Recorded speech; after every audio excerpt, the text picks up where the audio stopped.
Good morning, everyone. I want to say good morning and hello to everyone that is on the chat. Cristina, Cici. Oh, we have people from Cuba. Hey. Good morning. Hi, Patricia. Hi, Cici. Hi, Irina. Hi, Miriam.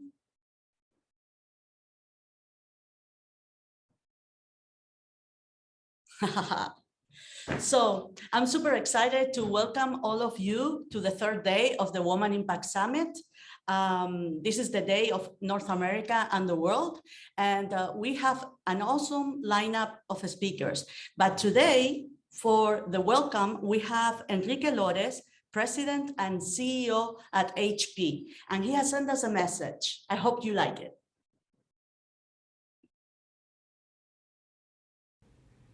Good morning. It is great to be here with you today. And I want to start by thanking everyone who has played a role in organizing this event. I know it will spark new conversations, create new connections, and inspire new ideas. And the agenda is focused on so many of the important topics shaping the lives of women today. But let's be clear about something. These are not simply women's issues. They are societal issues. And they are business issues as well, because when women thrive, communities and companies thrive as well. The problem is that not enough women have the opportunity to thrive. Yes, progress has been made in the name of equality, but a lot more work remains. This is especially true when you consider the impact the pandemic has had on women around the world. Many working moms have been stretched too thin. Record numbers of women have been forced to leave the workforce. And women entrepreneurs, innovators, and small business owners have had to put their dreams on hold. We need to reverse these trends by breaking down the barriers that get in the way of progress. And we need to create new pathways forward. Because no woman should ever have to choose between doing what's best for her family and doing what's best for her career. And I believe every company needs to embrace its role and being part of the solution. At HP, we take this role very seriously, and gender diversity has long been one of our priorities. All the way back in 1942, HP became one of just a few companies that was hiring women into non-secretarial roles. This was very uncommon at the time, particularly in the tech sector. Decades later, we built one of the most diverse boards in the industry, including 5 out of 12 seats held by women. And more than 30% of HP leaders are women today. That's nearly double the industry average, but is simply not good enough. That's why we recently announced a goal to achieve 50-50 gender parity in HP leadership by 2030, making us the first Fortune 100 tech company to make this commitment. We are taking these actions for 2 simple reasons. 1, it's the right thing to do. And 2, it strengthens our company and our business, because diversity drives innovation, and when you innovate, you succeed. I also believe that we need to act beyond the walls of HP. Every company is a platform that can be used to make a bigger impact. One of the ways we are using our platform is to provide young women and girls with the skills they will need to thrive in a more digital global economy. We have a goal to accelerate digital equity for 150 million people in the next decade. Through these efforts, I believe we can create a whole new generation of innovators and entrepreneurs. But we can't do it alone. No company can. True and lasting progress requires us to come together behind a shared vision and to collaborate in new ways. This event is a great step in that direction. I want to leave you with one final thought. Something we have started talking about at HP is our fundamental belief that one thoughtful idea has the power to change the world. It's a belief that drives us as a company, and it's a belief that has always inspired the world's most ambitious and meaningful progress. So as you participate in today's sessions, and as you pursue your dreams, don't let anyone constrain your thinking. I always tell my teams that our imagination is the only limit to what we can achieve. Today, we need bold, courageous leadership more than ever. And there is no doubt this audience is full of women who will change our world for the better. Thank you again for inviting me. I wish you the best of luck. Thank you to Enrique Lores for those great words, and also for his team. For sure, we have very courageous women among the Heroiccas. And before we continue and introduce you my next colleague and our next fireside chat, I want to say to all of you, and I want to share a few words. When I dare to be powerful, to use my strength in the service of my vision, when it becomes less and less important whether I'm afraid. These words are from Audre Lorde, and if I tell you the truth, they have inspired us to continue bringing you the Woman Impact Summit, because I can guarantee you that it has been a challenge, and this year more than ever, we need to be super thankful to the sponsors and to all the community partners that we have. So I need to thank our co-organizers from PROEXCA, Carla, Juan Luis, Pablo, from Casa, África, Ana and her team, from el Cabildo de Fuerteventura, Carlos, and also their team, and of course from Heroikka, Irina and Pino, that they have been our rocks, and they are around here in the chat. They're awesome, let me tell you. And of course our production team, Vanessa, Ashley, Laura, also Marta and Rick. Thank you so much for all your work. And we also want to thank our community partners, as I said, DWV, Wonder Woman Tech, Change Catalyst, Start Out, the California Spain Chamber of Commerce, Pretty Busy Club, Open Value Foundation, Emprende Club, Mujeres Portadoras, Repeople. I also have special thanks to our team and the panelists. Thanks to Amelia, Doreen, Robin, Marianne, and Manny. And of course, today we are celebrating the work of women creating impact in their communities around the world. So let me introduce myself if you don't know me by now. My name is Maika Hill, and I'm the co-founder of Heroikka, the digital platform that connects women-led projects and businesses with global networks and talent. And maybe you're wondering, why are you doing this? Well, we want your project and your business to be more sustainable and share with companies and institutions and also the community what are your needs. The reason of this is that finally we can have access to the resources that we really deserve to make everything that we're doing more sustainable. And let me show you the icon that is on the bar down here with a globe. So if you want to get translated all these sessions, just click over there and pick your language. And also I'm gonna be your very uncivilized MC for the day of today. And I also want to send a big hug and all our thoughts to the people of the island of La Palma, and especially to Elena Perez. She was also an Awe, and we want to send her a big hug from here. And now I see that Janine Braña, she's here, and she's gonna join me on this kind of coffee chat. So let me introduce you to all of you, the president at Med Community, Janine Braña. Welcome, Janine. How are you? Good. I'm great. I love being here in this amazing space about woman impact. Hey, before we start, can you tell me what is Med Community? And before that, So tell us a little bit about who is Janire Braña, how you decided to start all of this, and later you can tell us a little bit more about Med Community.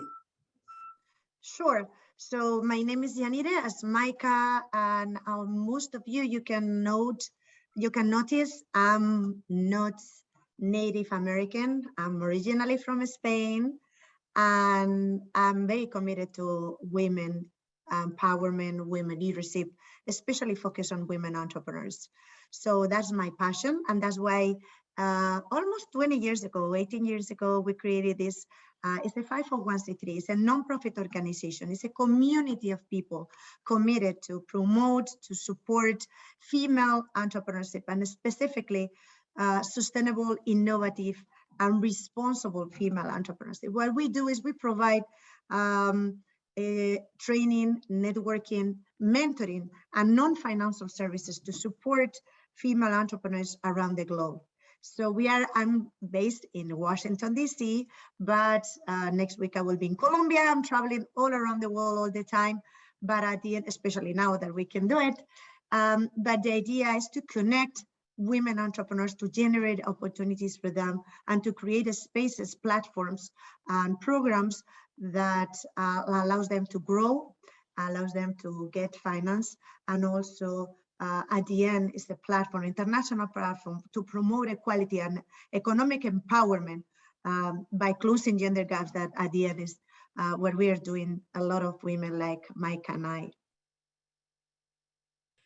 Janira, remember the last time, well, the first time I met you was back in 2016. We were in an event here and in Menlo Park, remember? Yeah, in person, but we met before that, but yes, in person in San Francisco, in Facebook, in the Facebook, yeah, I remember. So I'm wondering what has changed or evolved from Med Community from that date to now? Where has been the evolution? How you have grown? What other programs are you offering to women that you noticed that you had to tailor and change in a certain way? Well, we were very, so we will always be an online community of people committed. But most of our programs were in person. So they were delivered in person prior to the COVID, right? And all of them, they had an online component, obviously, because I cannot be everywhere and I want to be committed, I want to be involved, and I'm teaching technology and innovation. So I used to be involved in just this part of the programs. So all the programs were in person with an online component. After the COVID, during the COVID, we're online, 100 online. We were like actually super fast. We have 9 training programs to help. They were 6 months before the COVID. They were 6 months program. They were very long. During the COVID, we realized that we couldn't offer 6 months program because in 6 months, lives change so much. Especially, it's almost a pregnancy. In my case, it was a pregnancy because I had 2 babies actually in the last 3 years. But in 6 months was too long, and we decided to have 1 to 3 months program, training programs, combined with coaching and with mentoring. So during the COVID, we delivered immediately a lot of training and networking activities. Some of them, they were like just very short, just 1 day or a few hours. And now after the COVID, we are an online also community with online programs with an in-person component. So basically, we moved from being in person and part online to be now online and part in person.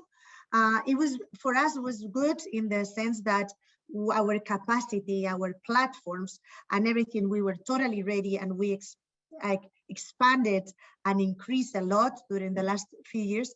But at the same time, our donors decreased the investments and the donations because the priority, unfortunately, the priority was not was health or was food, but in many occasions they reduced the investment non-profits dedicated to support female entrepreneurship. Now, it looks like it's changing also a little bit, but I think that from our part, we became bigger with less resources, so means like more efficient. We invested a lot, and actually some people that they were receiving salaries, they decided not to get paid and to be committed, because what we saw is a bigger need, by far, very big need, and our work now makes more sense than ever. So we are more committed than ever. We are fully active, and we are delivering more programs, and we are now increasing the impact of our work in places that we never, and we are becoming even more inclusive, because the idea you can have in a class a person that is 16-year-old or 17, or is Afro-American or indigenous, and also is rural and urban, or very, we have programs that are just for women that they want to access to finance, and these women basically are in a very advanced stage. But we have other programs that is an early stage programs. So I mean, in that sense, I think we are more diverse than ever, more IT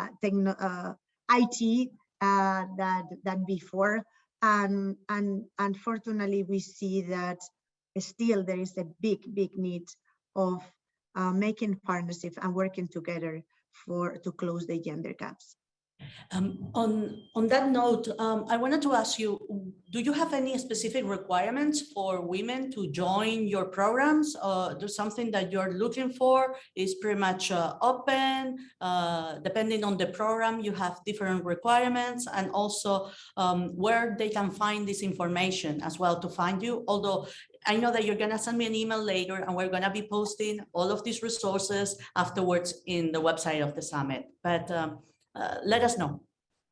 Basically, we offer like fairs, so like an expo. Actually, we have an expo in next week, a big expo. And in this case, for example, these specific services for women that are already established, we have a strong focus on Hispanic women, whatever they are, like in Latin America, in Spain, in the United States, or whatever.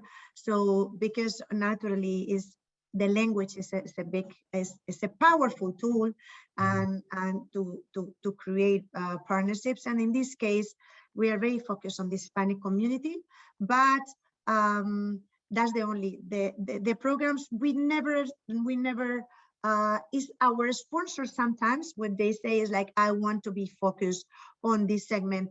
And it's true that we have certain programs like the pitch training program, that program, pitch training program, and the expo that we have next week, both are for women that are already established, which means that they have to be, because it's very common to see women that they're selling, but they don't have a legal structure. So for certain services that we offer, they need to have a legal structure. Whatever is their structure, could be a nonprofit, could be a for-profit, that's okay, but they need to have a website, online channels, basically, website, and a legal structure. Okay, that's good to know. I mean, especially because I know that the community is going to be asking us. One of the things that you were mentioning earlier when you were talking is that it has been rough to get certain sponsorships. We are noticing that as well. That's why we're fighting to continue doing what we're doing and to bring all these women from around the world into this big community.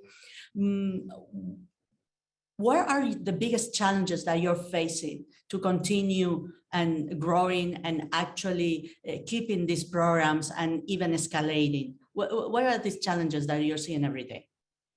So what we see is like at the end, the contrast of the life, right? So for us, and specifically for me, being an entrepreneur is a lifestyle. It's a way to live. It's a way to interact with the people and with others. And we see that in an increase of a trend to become entrepreneur. It's being like something cool. When I was young, being entrepreneur, at least in my country, which is Spain, it was not very nice. It was not very cool. It was not something attractive. So in one way, it's becoming something trendy, it's something attractive, and also that means that there are a lot of resources for that. So that is one side of the story, which is there are a lot of institutions that they are saying that they believe that we need to invest, we need to help, we need to support women, not only public institutions, but also private institutions like large corporations. On the other side, we see a larger need because of the COVID, a lot of single moms and women that were in a vulnerable situation before and even worse after the COVID. They have a higher need to get support to make their business work and grow and everything. So we see an increase of the demand, but also at least an appearance of an increase of the intention to support and to cover that demand. My perspective is that because there are more programs or more interest doesn't mean that we are doing better. I think that we need to work together, because what I saw is that in my case, and also you will see the same, I've been working for more than 15 years helping women. Now that there are a lot of people that they say they are doing things and they want to do things, and a lot of institutions, they're also growing a lot of a big offering on things that sometimes maybe those projects, those programs are already there in the market, and we can create partnerships and to make it happen, and not starting from scratch and not investing a lot of funds and millions on creating new platforms. If we already have Heroikka, for example. So we already have Heroikka, why are we going to invest in money to create another second Heroikka? Doesn't make any sense. So what I think is we should see who has been working on this for a few years, what is there in the market, and how can we support and work together, all of us, from the academic industry, academic sector, the public sector, and also the finance, because it's very important, the financial institutions, and the large corporations, because I see a lot of new programs and new investment, new platforms that they are investing millions in something that is going to take them years to be where we are now, Mike and I. And I don't, because I'm not a person that I like to pretend that I'm doing things that I'm not doing. We were doing, we have the results. We have been working hard for more than 15 years when no one was talking about women. So, I mean, we don't have anything to prove at this point, but we want all of us to make it happen and to generate and to create a bigger impact working together. Janita, we're coming to an end of our lovely chat, and I can spend the whole day talking to you, but can you share with us a final thought that maybe all of us can take from this conversation? So, I mean, my final thought, I see faces, and I see that here is amazing, because there are people from different countries, from all around the globe, right? From Africa, from Europe, from United States, from Latin America, which is amazing. I think that I invite all of you to stop, to think, and to reflect. What would you like to do? What would you like? What are the kind of things that you love? And invest some time on trying to find who is doing that, what is there in the market, and how to work together with that person, that institution, and to find synergies, and not starting things from zero, but other like following, working, and finding the way to work together as a team. Because sometimes we travel a lot to see that a lot of things that we have seen in one place, we can find our needs that we have here. There are similar needs and similar experiences all around the world. So my final thought is, let's think that we have more things in common, that things that are, and the inclusion is all about that. It's about seeing how our differences can be an opportunity to work together and to see the things that we have and what we can do all together. Thank you so much. Thank you, Janita. Thank you for being here. And I can't wait to talk to you again, okay? A big hug to all our friends of the Med community and also the people in Spain and Maria Jose and all your team. Thank you so Janine. much. You are more than welcome. And if someone has a business and wants to participate in the expo, so they can join like the Foromed Expo, foromed.org. We are more than happy. And I hope, Micah, we can continue working together with all the amazing entrepreneurs that are all around the world. They join Heroikka soon. Thank you so much. Thank you so much, Janine. We will be announcing our collaboration soon. Take care. Big hug. Take care. Bye. Bye. And now we're going to continue with a great panel. I'm really excited about this panel because it's going to be about different types of funding to close the gender gap. Maybe we will find out who's cutting the checks. We will resolve the mystery of how we can get more funding. I don't know, but we have 4 amazing speakers that I can't wait to introduce to all of you. Shannon Smith, founder at the Capital Boutique, an innovator in residence, MIT Innovation Initiative. She's going to be the moderator of this panel. We also have Catherine Gray, producer, author, podcast host, and founder at sheangelinvestors.com. Also Hayone Mays, principal at Ansu Partners, and Wendy Ryan, CEO at Cadabra. Thank you so much for joining us today, and I can't wait to hear what's going on. Bye. Thank you so much, Micah, for the introduction. Really a pleasure to be here and share some of what we're each working on and how we're thinking about addressing the gender gap as it relates to funding. And as you mentioned, I'm the founder of the Capital Boutique, and my goal is to connect female founders in STEM with female funders to talk shop, addressing inequities in financing and disrupting the boys club.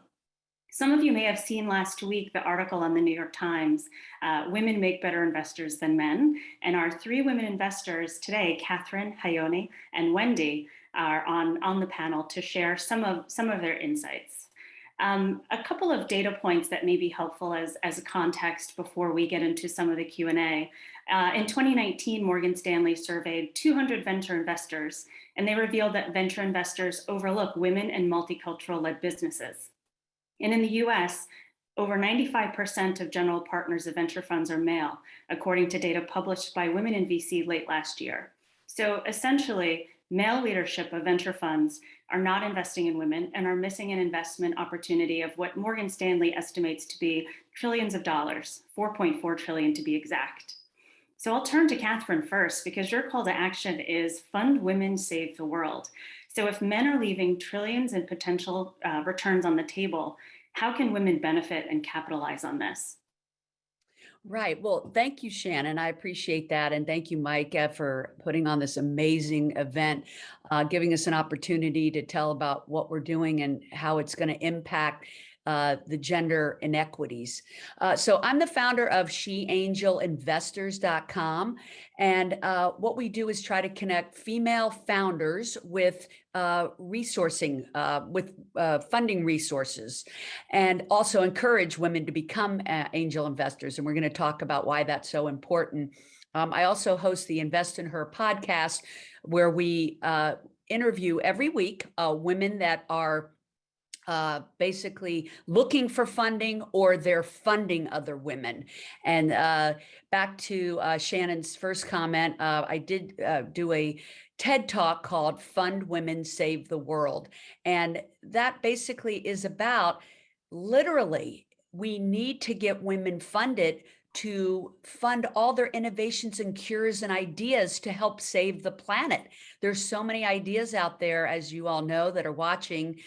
Many of you have those ideas and innovations, and we've got to get past this obstacle of how do we get funded. And so at our She Angel Investor site, what we do is we give a download to those that come to the site about ways to fund your business.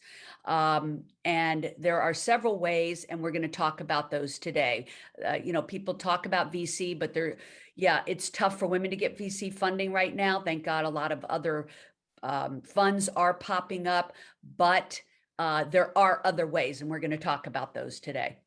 Thank you, Catherine. And you mentioned being an angel investor. Can anyone be an angel investor? And should we women think about that as a potential opportunity to help support and advance other women-led businesses? Absolutely, Shannon. If we don't all get on board, this will never change. I know Melinda Gates said, at this pace, where it's going to take us 200 years to have an equity. So that we all know that's not acceptable. The only way is that everyone that is listening, and I say this in every room I'm in, every woman has to be an angel investor and can be. Of course, there's different levels of that. It could be as simple as going to a equity crowdfunding site like WeFunder and putting in $100 or $200 toward a woman's business. Or if you're a certified investor that you can invest more monies, you can go to an angel group in your area and learn how to become an angel investor. It's super exciting. You get to hear about all these innovations that are happening, and it can be lucrative as well. So there's so many reasons to get on board with it. And for those of us, and I'll direct this to Wendy, but Wendy's also an angel investor. So for those of us who may not know enough about angel investing or not sure where to begin, Catherine mentioned some resources, but how do we empower women to become angel investors? Yeah, and I appreciate everything that Catherine has said and agree 100%. So just want to reinforce all of those points. I think in terms of helping women and supporting more women in becoming investors, one is I want to kind of double down on the notion that we especially need investors who are women, who are also women of color, who are LGBTQ plus. We need to see the same diversity among investors that is represented in all of the people like you all that have wonderful ideas and talent that needs to be in the world. So part of what we know from the research and from anecdotal is that we tend to be more comfortable investing people who look like us and who share a similar background. So we're not going to solve this problem by helping more women who look like me and Catherine become angel investors. So we all need to participate, but we especially need to make it easier for people that hold different identities to become angel investors. And there are a lot of different programs that do that. There are learnable skills. And I encourage everyone, don't worry about if you don't have a financial background, that's okay. If you are a creative problem solver, if you're someone who has a lot of common sense, if you have a passion for businesses and a passion for advancing women, you can learn what you need to learn to be an angel investor. Thank you, Wendy. And what you mentioned about we invest in people who look like us or are like us. And a lot of the research that I did at MIT Sloan in the spring, which led to the Capital Boutique, was building a system dynamics model of why we face these systemic barriers as women. And quite a bit of it is, if you think about the over 95% of men are the leaders of the venture funds, they're looking at other men and they're exposed to more men in the CEOs. And they wind up investing in them because that's what's familiar. And then that familiarity continues to reinforce. So the more women that there are that have a seat at the table, as whether it's an angel investor or venture investor, then we can start to counteract some of that system imbalance. And regarding DE&I, in your role with Golden Seeds, you focus on diversity and inclusion. And what challenges do you see facing female founders, in addition to, let's say, not looking like the people who are making the investment decisions? What other challenges do you see? Well, really interestingly, the research too that we look at when a female founder is pitching and looking for investment, interesting things happen in terms of the response that she will get. And this happens regardless of how the audience identifies. So what we know from research, and those of you who are interested, it's I'm referencing Dana Kranz's research from London Business School, but it's that anyone who is a female founder and they are pitching, they are going to get what we call prevention questions, which is basically, how are you with this business not going to lose? How are you not going to lose my money? Men, on the other hand, if it's a male founder, they will get questions about, how are you going to win? they're going to get what we call promotion questions, which are what is the size of this opportunity? So we bring bias into the room, even as female investors trying to fund other female founders. So a lot of this is mindset. It's understanding that whether we share an identity with that particular founder or not, we really have to question our mindsets. And we need to get better as investors at learning how to ask those promotion-oriented questions. And I think that's certainly part of it. And I think the more we do that, again, the more we really are going to unlock some of this potential that we're leaving on the table. And does Golden Seeds do anything in particular? So you mentioned the asking certain questions. Are you more deliberate in thinking about the kinds of questions to ask to address both the gender and the diversity gaps? We are starting to be. Honestly, I would say, we have a lot of work to do ourselves in this area, and I think it's a process. And any other answer would be less than honest. Specifically to supporting diverse founders, our latest research is that about 40% of female founders who apply for funding with Golden Seeds are people of color. So we're really happy that that has grown as a proportion of the number of women founders in general who are coming to us for funding. So that's a positive sign. But what we are concerned about and we continue to work on is how do we attract, again, more people with different identities so they don't all look like me as the actual investors, because that's so important. So I think part of that is work we have to continue to do internally and do our part to make sure that we look like the people that we're saying we want to fund, and that we're sharing those identities. And that's honestly, it's a work in progress, but we're on the path. Understood, and thank you for all the work that you're doing. Hayoni, now I'll turn over to you, because even though VC is criticized, all venture funds are not the same. So can you tell us a little more about Anzu Partners and what your firm is doing differently from other VCs? Yeah, so our firm is a deep tech focused fund. We're supporting STEM entrepreneurs from all avenues that are working on really complex problems to hopefully make tomorrow's industries better. So these are the enabling technologies of tomorrow's industries. And my particular focus is in that overlap with life science companies. So better ways to understand biology and patient quality of life through novel ways of medicine and diagnostics. And it's a very forward-looking fund, both in the technologies that we support and the people that we bring on board. So we're bringing on the right experts that can help address the really tough technical questions.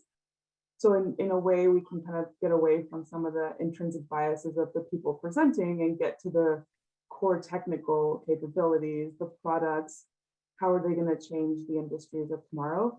And so I've been very pleased to see that group of people come together to solve really hard problems. And to your point about venture capital not always being the best solution, as other folks have alluded to already, it's not the only solution. So just like VC is looking for companies that fit their thesis, as an entrepreneur, I would be looking for investors and supporters and advisors that reflect the business and really believe in the mission that you are driving.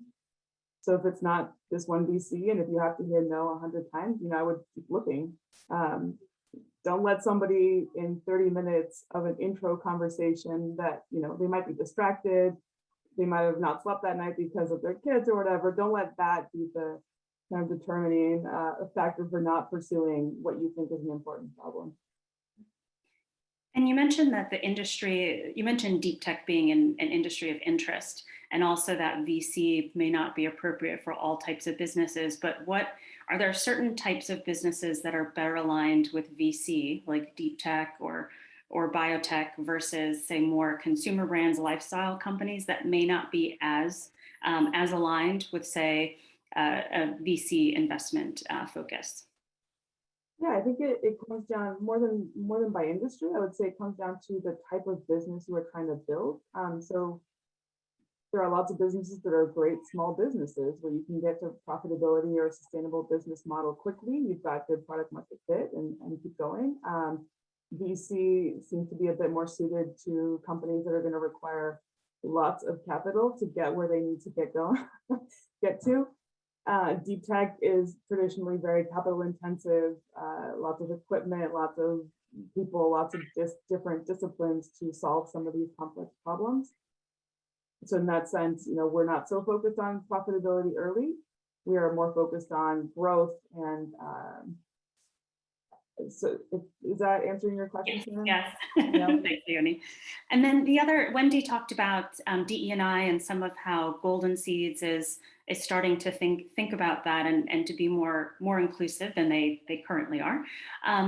And I shared the stat about the general partners of VC funds being primarily male, but you don't necessarily have to be a general partner of a VC to address any gender and diversity gap. So is there anything that you personally may be doing internally to address the gender gaps, whether it's making sure the consideration set of the startup companies that come in to pitch are the ones that you're recommending are, let's say, a broader consideration set than maybe what previously had been considered. So is there something that you're doing to address the gender gap?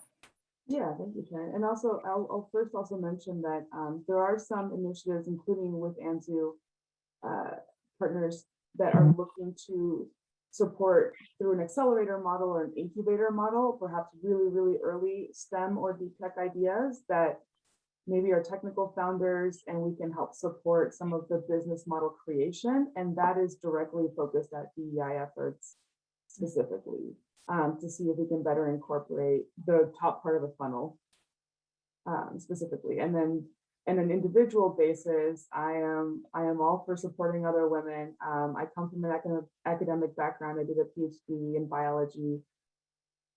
I will take any call. I will help anybody I can, whether it's a good fit for the fund or not, or for the firm broadly. Super happy to support. There are many ways that I think we can all support each other, not just by capital. So Catherine mentioned a bunch of specific ways through equity, through grant funding, etc. But we can also help make introductions. We can also help, put together a little part of the business plan, or look at a presentation, or let somebody pitch in front of us and ask some questions, right? So I think any and all of that can be very helpful as you're kind of looking for the best way to grow that business or problem solve that idea. Thank you.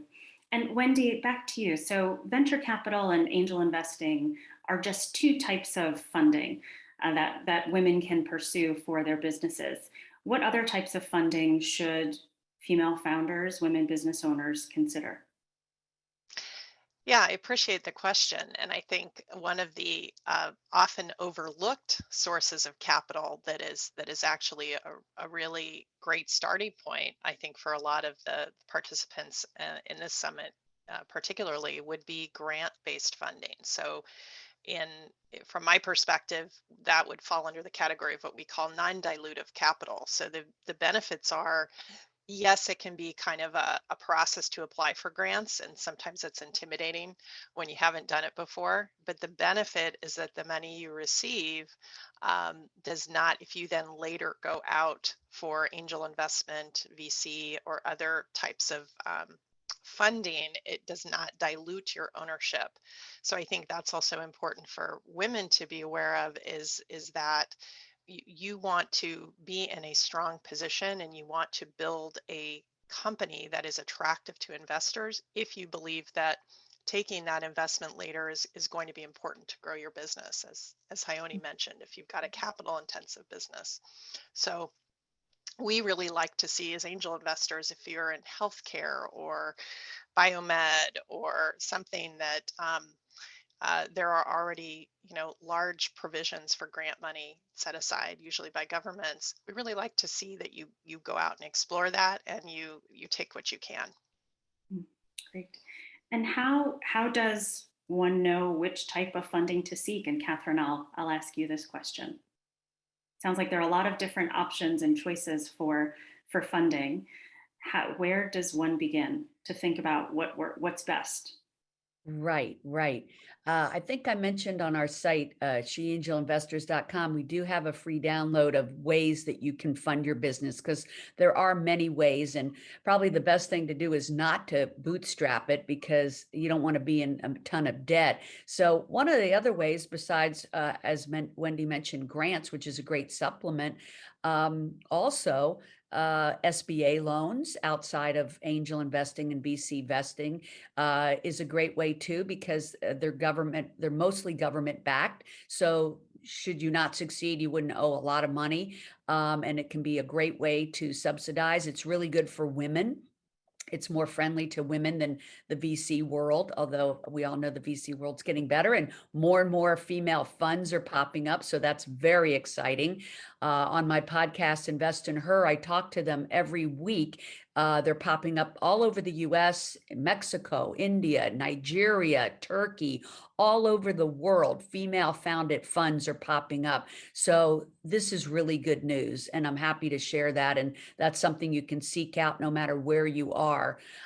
So yeah, those are several of the ways. And of course, angels and going to angel groups like Wendy mentioned, Golden Seeds. And there's many of them out there now popping up in just about every state. So you can Google angel investment groups that are focused on women, and most of the funding is for women. And those are the ones you can also attend to educate yourself on becoming an angel investor. Most of them have programs to learn it. I think the biggest fear of women jumping in is not knowing what they're doing. But instead of looking at that, walking past the fear and looking at the excitement of the adventure of learning how to become an angel investor. And like I said before, how lucrative it can be as well. But even more importantly than that, filling your purpose here on the planet to help fund women is an amazing purpose to be here and fill your legacy. Thank you, Catherine. And what other resources are on your website? On our website, we have a 6 Ways to Fund Your Business e-course coming out. And of course, Invest in Her is a podcast that really is filled with a lot of resources, because every week I am interviewing women that are starting funds and women that are angel investors and VC companies and so forth. So you can get a lot of resources from our Invest in Her podcast as well. Great. Thank you, Catherine. So in our final 5 minutes, maybe we'll each share a call to action for the audience, and how, if they have questions or want to find out more about what we're working on or seeking advice, our call to action and how folks can reach us. So my call to action is as I was doing outreach for the Capital Boutique, and I mentioned those are 2 female founders in STEM and also female funders. So female funders including accelerators, angel investors, Wendy and Catherine, and venture investors. Hayoni is also a member of the Capital Boutique. It was really challenging to find Indigenous women. So Indigenous meaning Native American, American Indian, or other terms that you may be familiar with. Really challenging, and I found 1 Indigenous woman in STEM and one Indigenous woman in VC. So if you know any Indigenous female founders in STEM or funders, please ask them to contact me through my website. My website is www.thecapitalboutique.com. And certainly if you're also interested in finding out more about the boutique and possibly joining, please also contact me through the website. And I'll turn over to Hayoni next. What's your call to action, and how can the audience reach you?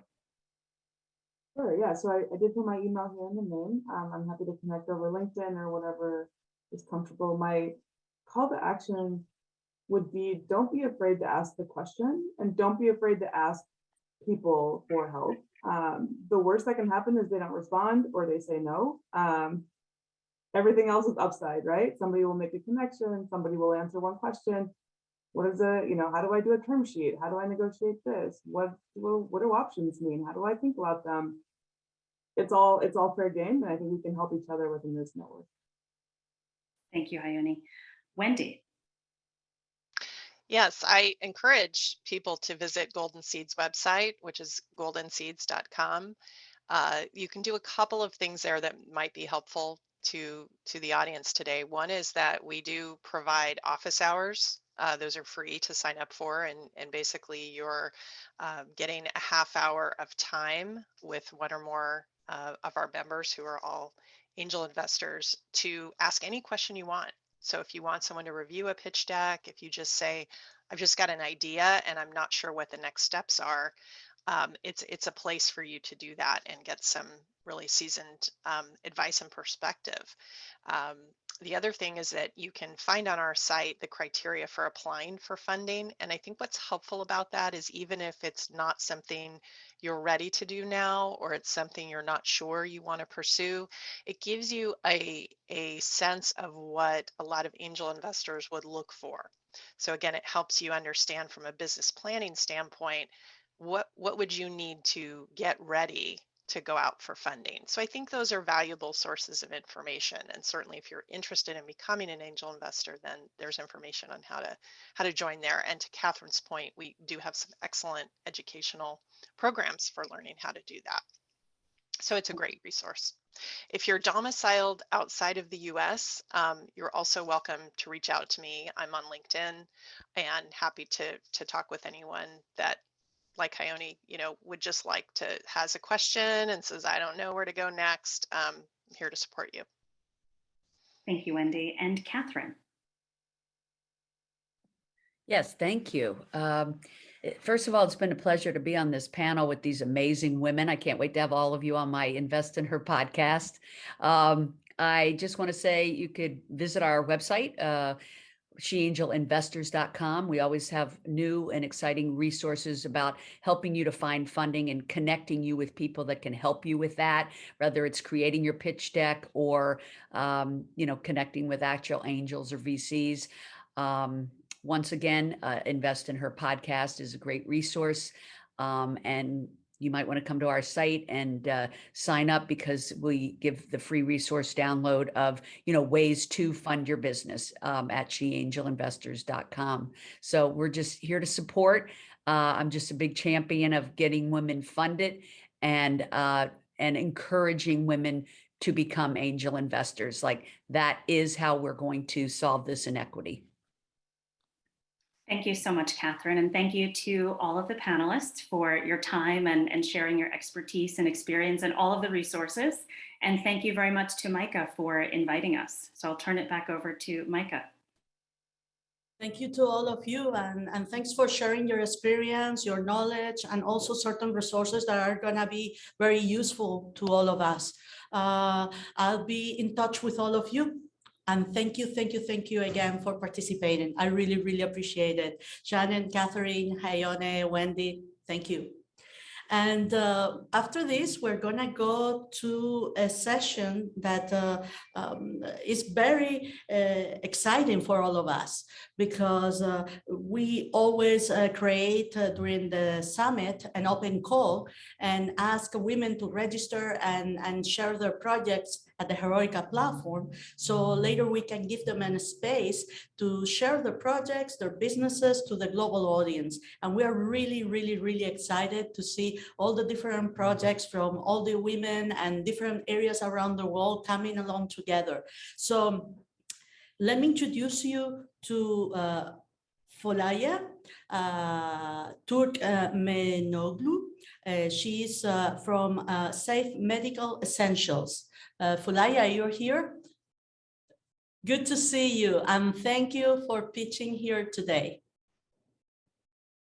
And coming together with those amazing women from different fields. I'm so thrilled to share my company and what we have done basically in the last 2 years, since 2019, and what we are up to. So I'm going to start with sharing my screen. So my company, Jayu, started in 2019 with the idea of supporting people and building community around the idea of move better, live better. It's the belief that everybody can have an active life and healthy life as long as they want to. And they can start that with simple changes. And we're here to support their body with our orthopedic supports and braces. That's how the idea started. And then the company got support from Parsons School of Design. And then I got fellowship from that specific program as an entrepreneur. And during pandemic, of course, things has changed a lot. And I had to pivot my project, my idea. And then the entire, personal protection equipment and the medical products and the problems in the marketplace, started to shape my entire company and the product line. And now we are standing in the medical marketplace as a safe medical product provider. Safety is super important. I always keep saying that because unfortunately we have so many issues in the marketplace, from product contamination to the products that are not functioning well. And the problem is nobody is standing in this area as a brand owner.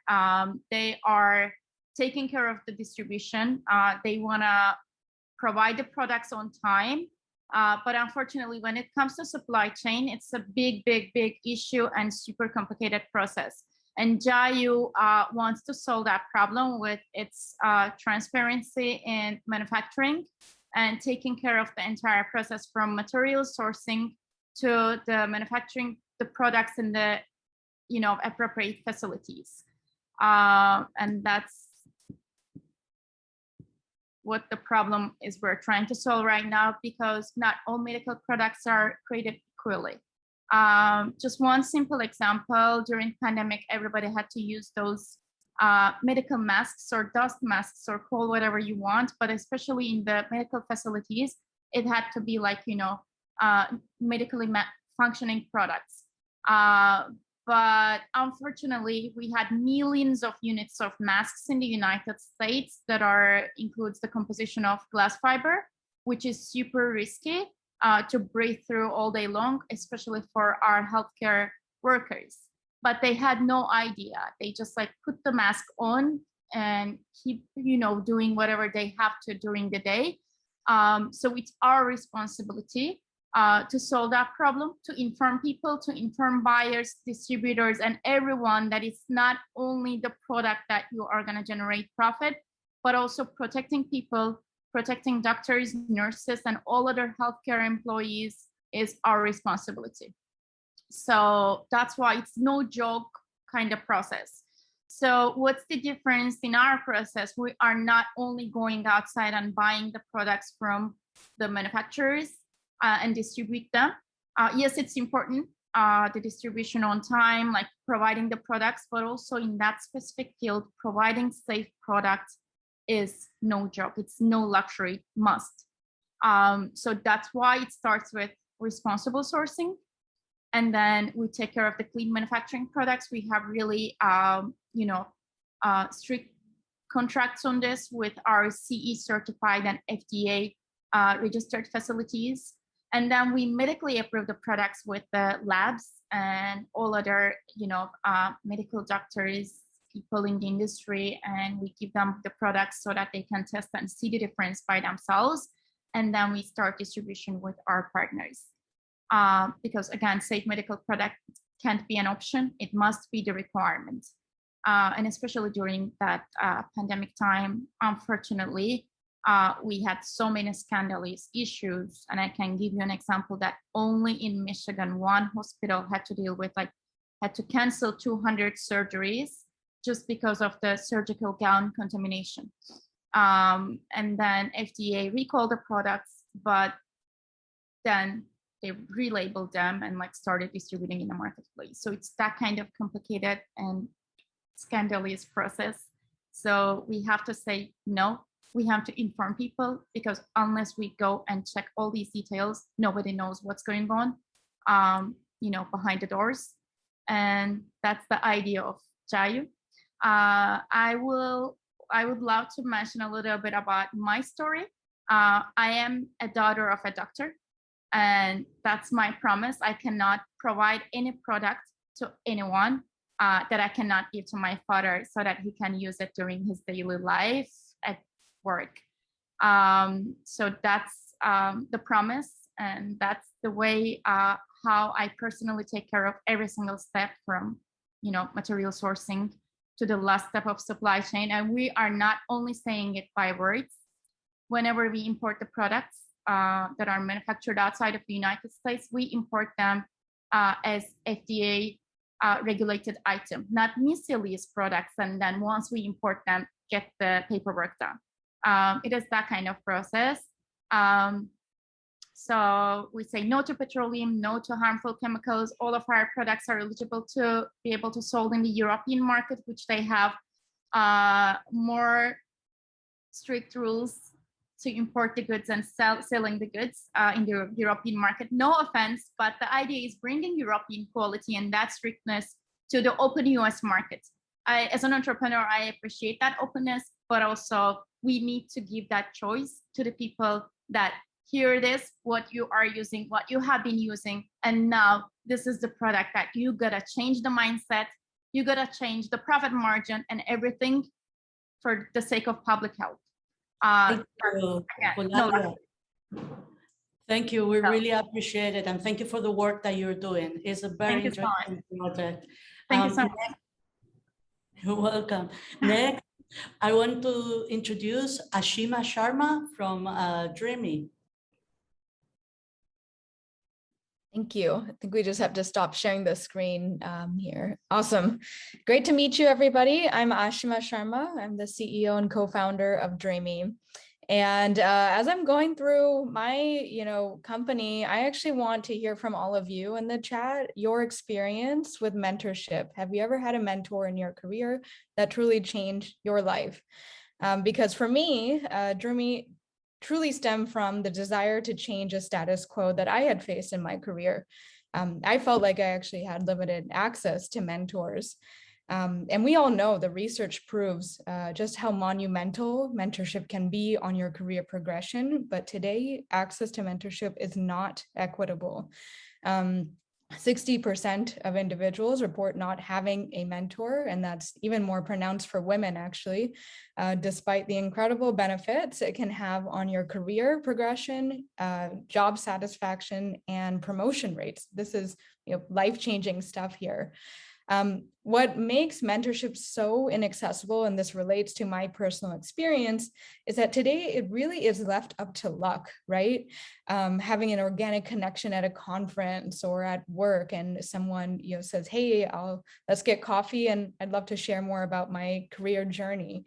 That really is dependent on those lucky chance encounters. But that is far more pronounced if you have the social capital, the pedigree, the network, to find these people who will take you under their wing and provide that support. And so I thought to myself, well, I need to make a change here. And I don't want to keep hearing that, everybody feels lucky enough to have mentors in their career. So what Dreamy really does, it breaks down the barriers to mentorship by providing a beautiful and scalable platform. We've learned that there's a lot of friction and a lot of manual work associated with finding a mentor, getting matched to one, scheduling time with one, and then continuing that relationship over time. So what Dreamy does is that we're a platform that automates the onboarding, matching, scheduling, and tracking to actually create scalable mentorship programs. We're extremely mission-driven and social impact-driven, and to fulfill our mission, we target an overlooked yet critical segment. We work with nonprofits, professional communities, and small to medium-sized businesses, because we've determined that that is a segment that is overlooked but could need a solution like this and actually serve that mission to make mentorship more equitable. We're at an exciting growth stage. We're so lucky to have worked with some amazing customers so far that are all very mission driven and focus on underrepresented individuals. And as we look to the future, we continue to focus on really enhancing DEI strategies at companies and making sure that no one has to feel lucky enough to have had a mentor in their career. My name in Sanskrit means limitless. And that's something I would always tell myself when things were difficult or I felt stuck in my life. And now, what really drives the soul of Dreamy is that together we are limitless. Thank you.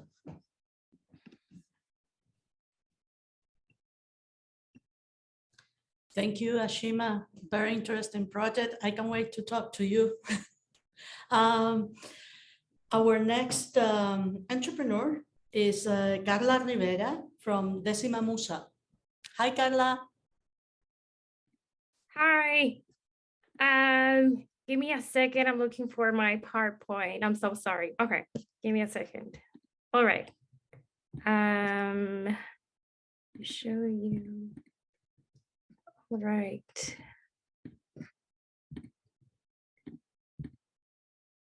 Okay. Nice. Can you see my presentation? Can you hear me? No? Yes, we do. Oh, okay, cool. Thank you. All right. So for most part of history, Anonymous was a woman, Virginia Woolf. I've always been so passionate about history, and that is why this is one of the quotes that inspired me to start this project. And get prepared because I'm all about quotes, questions, and of course, history. Future is female. After I read this quote, I thought, I guess the person who wrote this didn't think the past could be female. I mean, who could, right?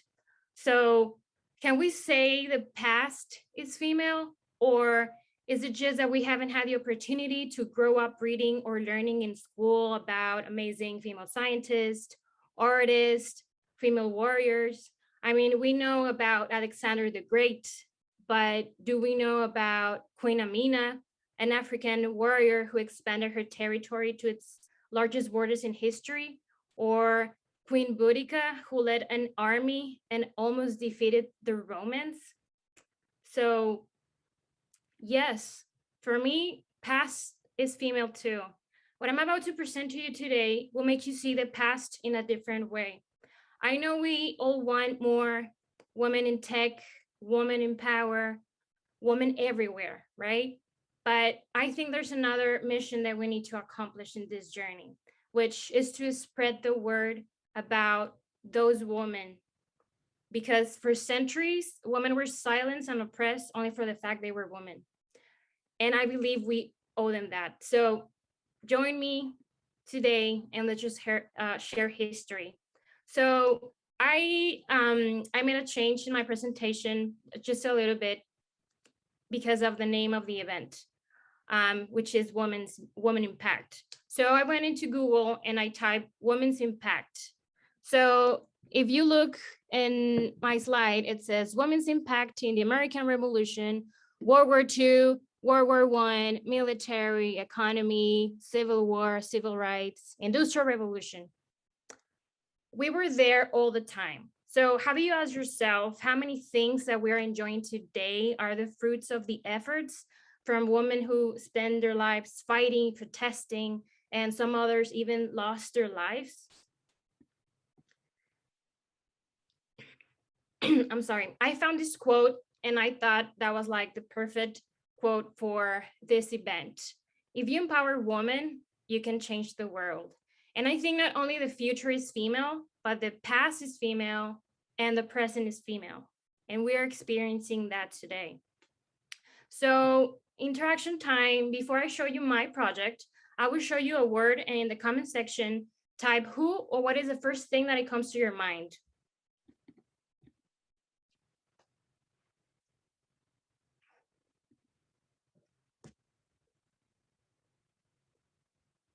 Anyone? Okay, well, probably you thought about Albert Einstein, right? But actually, Mileva Banich is also known as the mother of relativity, because many historians say that Mileva was one of the masterminds behind this theory. There's actually enough evidence to prove she's the co-author of most part of Einstein's work. Are you saying something? Okay, I'm sorry. All right. So that is why I created this project because I want to change that. So Décima Musa,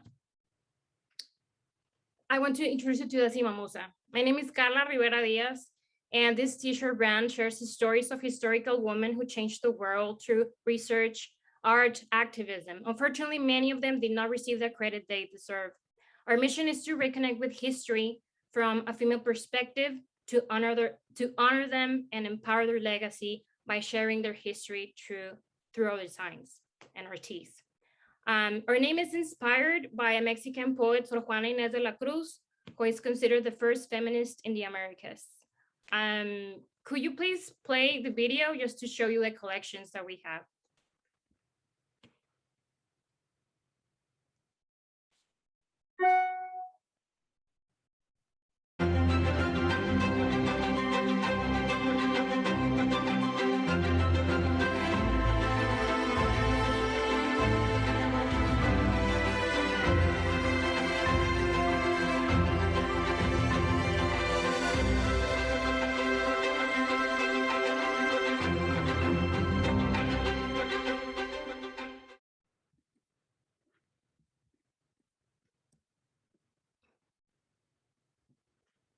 All right.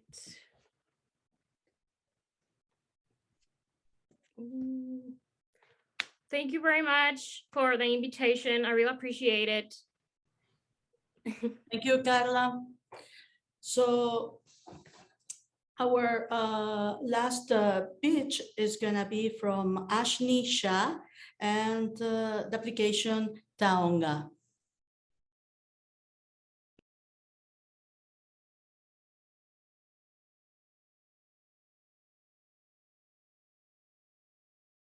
Just as I get my screen share to open up. So Taonga is an encrypted digital vault that lives in your pocket.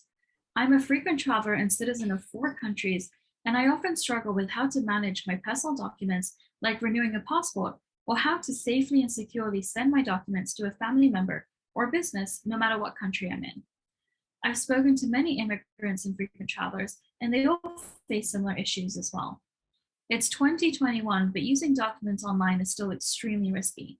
In fact, $1 trillion were lost globally last year due to cyber attacks.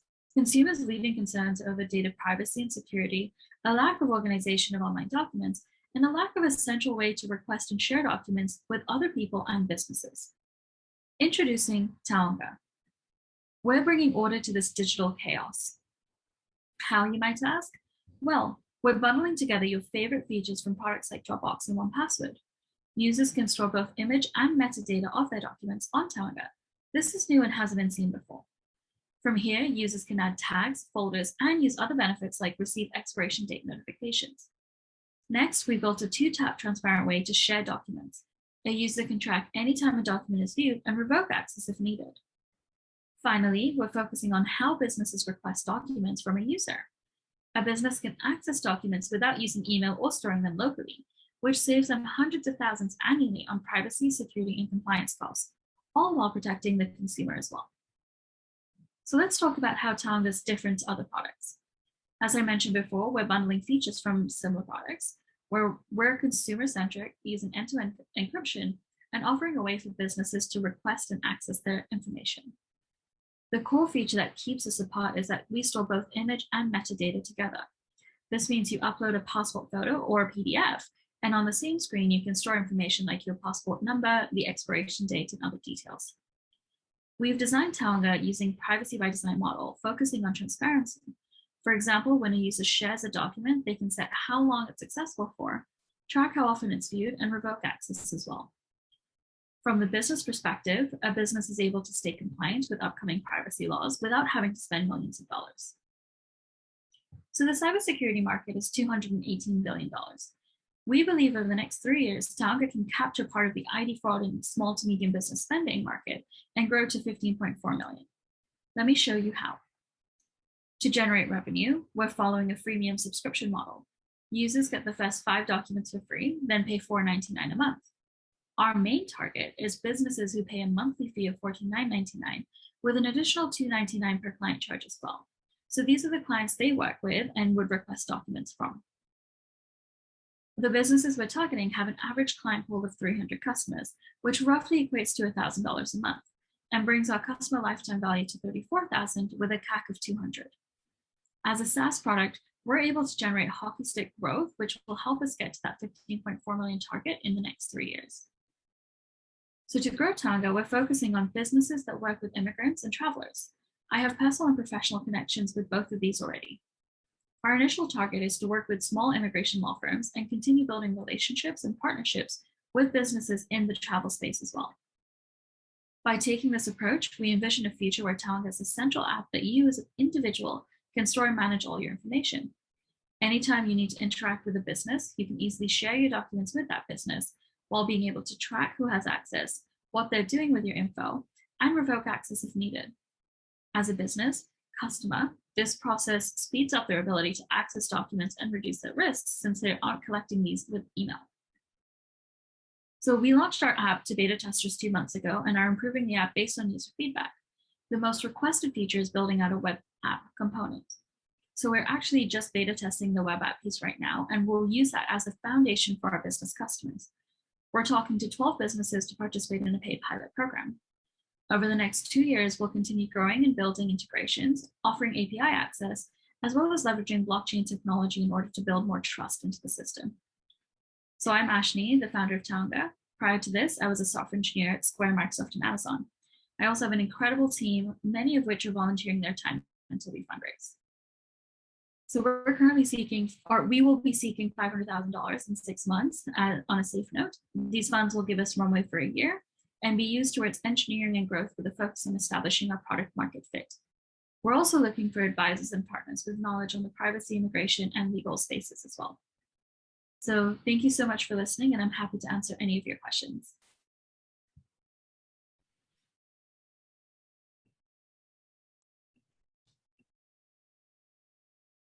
Thank you so much for that wonderful project, Taonga, and the whole team. So we're getting close to our break, but I want to share a couple of things with all of you because I've been reading the chat.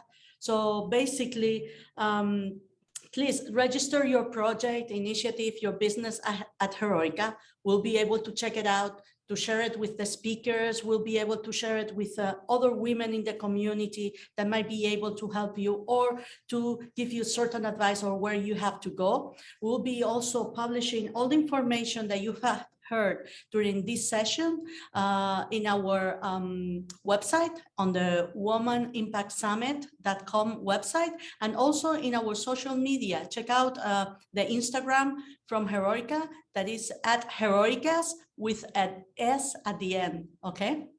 And the last thing that I want to share with all of you is don't forget to register to the B2B meetings.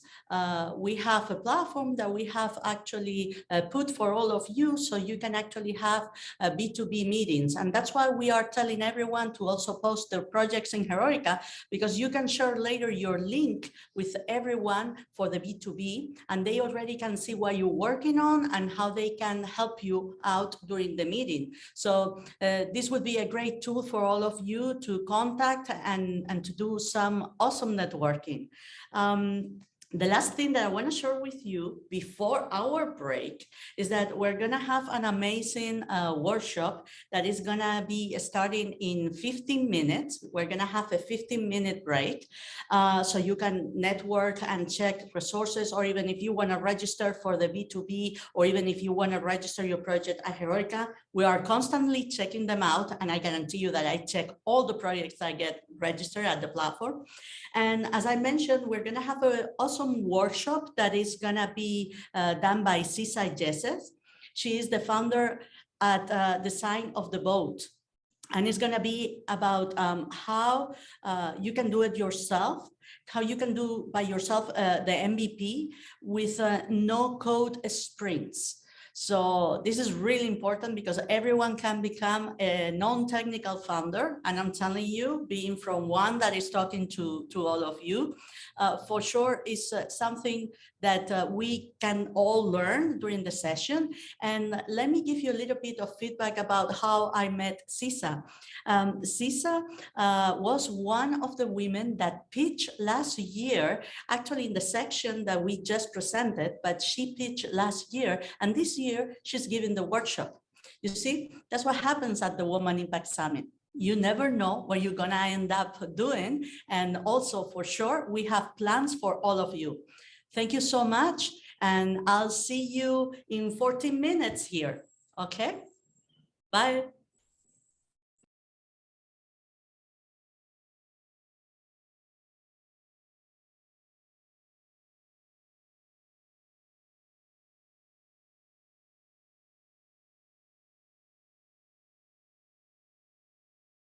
Hello, everyone. We are back.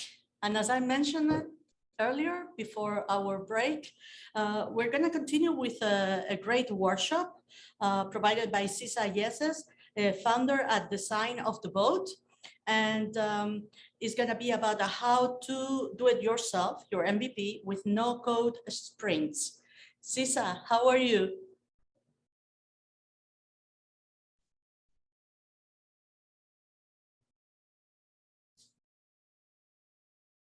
Awesome. I was trying to get in the panel. I'm good. It's so nice to be back. Thank you for inviting me back, Micah. Oh no, our pleasure. And thank you for being part of all of this and the community. And also, you know, we were really excited to hear back from you. And thank you so much. Thanks. So excited.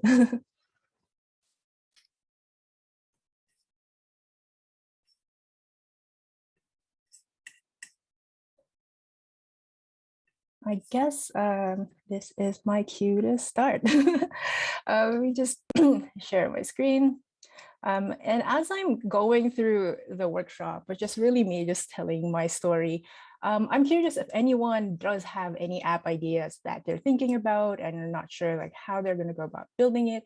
So later on, I'm going to have some time at the end to answer any questions and also see if your app idea can be built with what I'm about to show you today. So let's get started.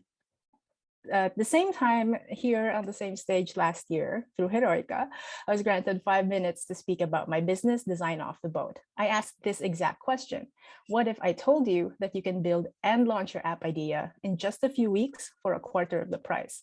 What will change in your life right now? But a lot has changed in my life in the past year. I've gained quite a bit of recognition as I've been invited to speak and have become a full-fledged educator on the startup hack that I'm about to share with you today. And it's interesting because all that did happen after I was part of the 5-minute pitches here at Heroikka. And so even the question evolved.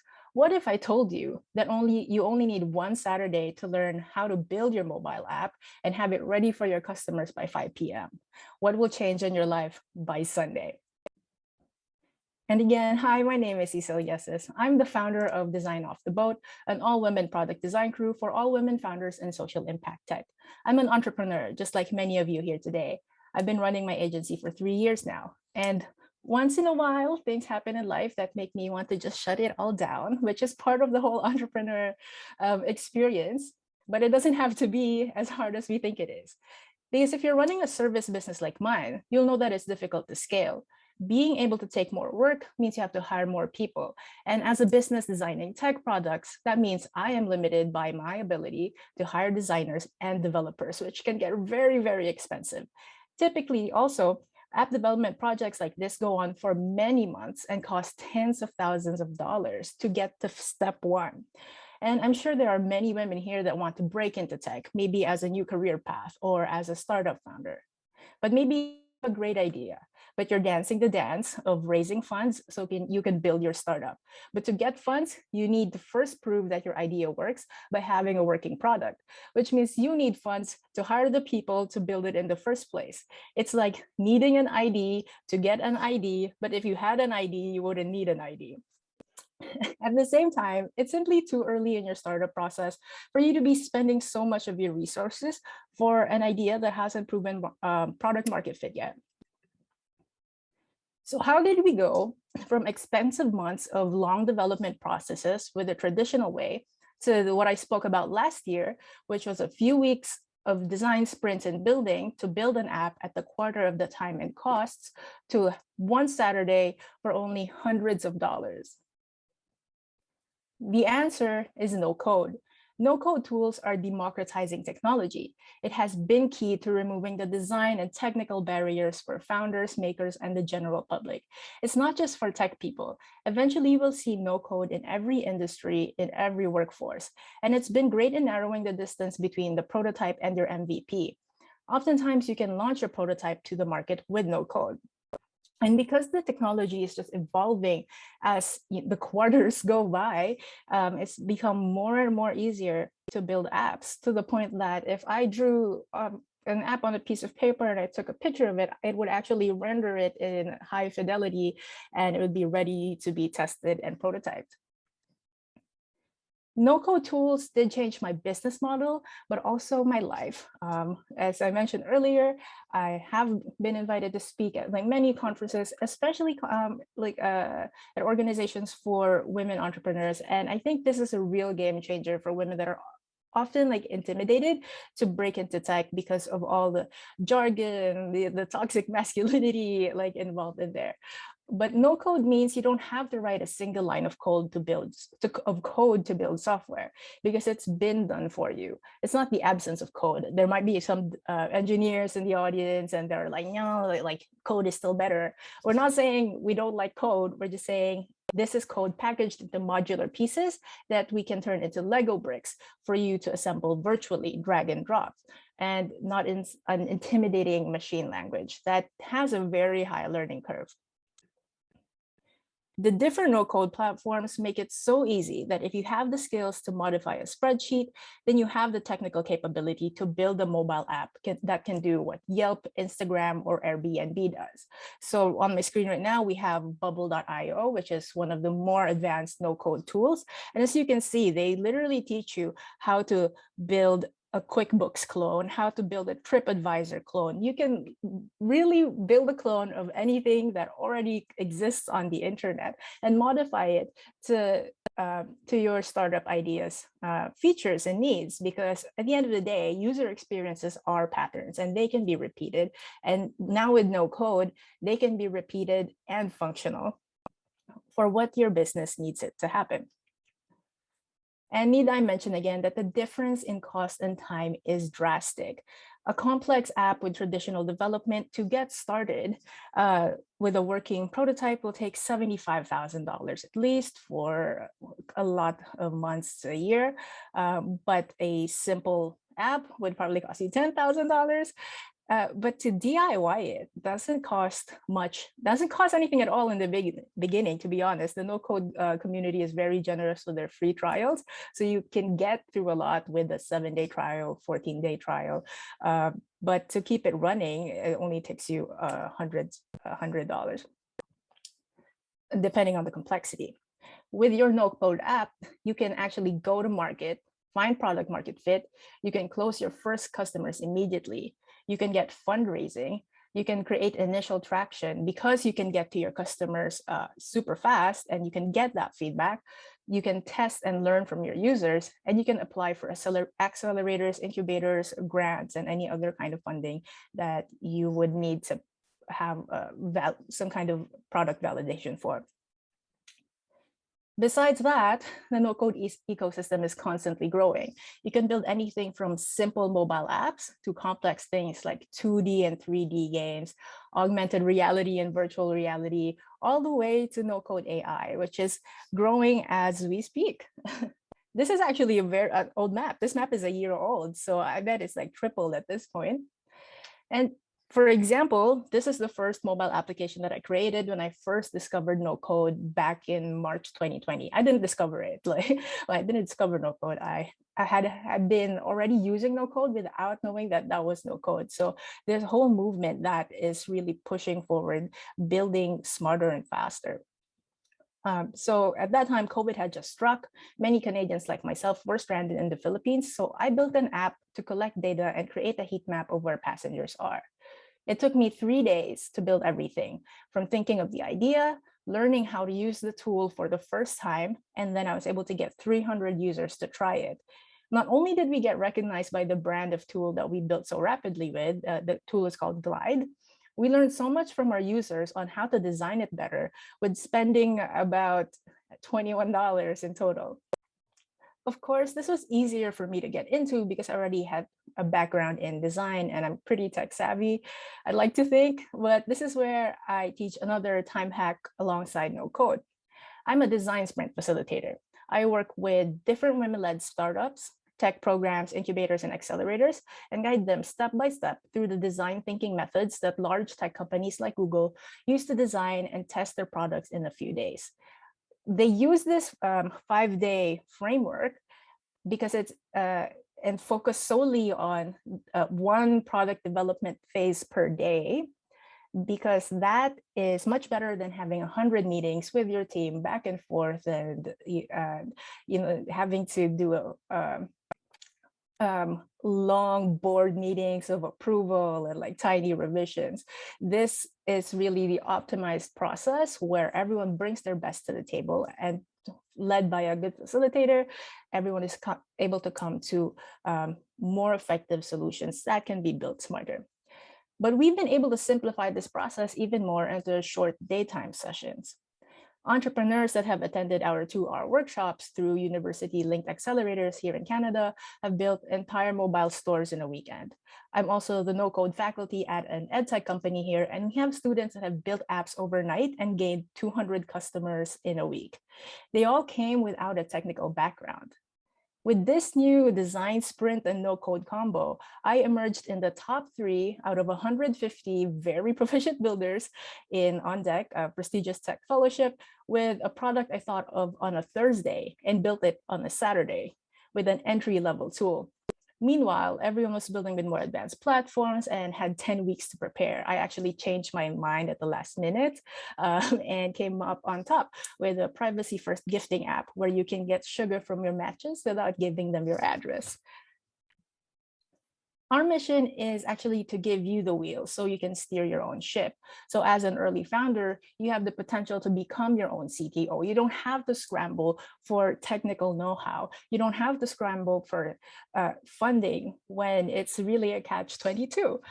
You can work with the resources that you have right now. You can DIY your MVP through a specially designed program that creates a safe space for women entrepreneurs to break into a very intimidating male-dominated tech industry. We don't just teach you how to build with the no-code tools. We teach you the recipe to create a user experience that makes sense and surround you with a community that wants to see all boats rise together.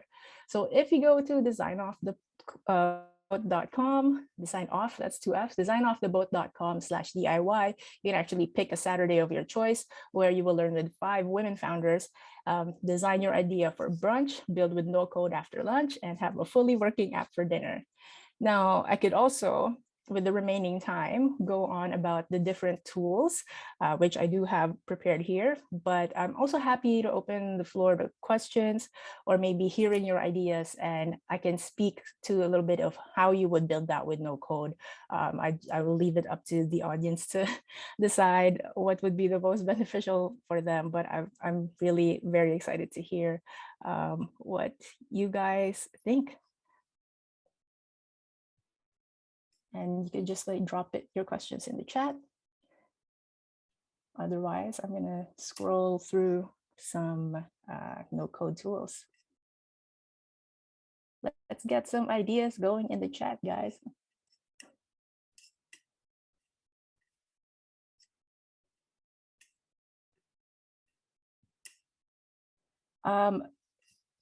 In Spanish, yeah, it might be possible because we do have members on our team that are very like fluent in Spanish. Also, I was able to read it, so. Hey, Sisa, would no code be able to help me create my multimedia social platform on it? 100%. Like I mentioned earlier, you could clone Instagram with the entry-level tool. And you can even take two different apps and smush them together. So if you think TikTok and Airbnb are the features that you need like on one platform, that's something you can definitely build with no code. And you can still, and it'll get you like very, very far. Is it possible to build a video call app? Yes, actually, I built one, and I would like to, I could probably show you a video call app. I have so many windows, apologies. Okay, here. The sticky stitch.softer.io. Fun fact, like this is a website that I built in an hour in front of a live audience. And then I also built the mobile version of it in an hour, and also in front of a live audience. So this is one of the many many different kinds of video functionality that you can embed into no-code apps. So this also has a mobile version, but I think it works best for my presentation to show you the desktop version. So I'm here asking people about like what questions do they have for what problem they're trying to solve, and I'm trying to get them to actually reply with a video as well. In the app, it would just on your phone, it would happen with the app. So this is me asking a question kind of aggressively, and I could actually reply with a video and text as well. You can also pretty much embed any kind of video conferencing tool. There's one called Zipcan, so it's easy as copy pasting the code into your app, and then that takes care of it. It also has a Calendly integration that will help you schedule those calls within the app too.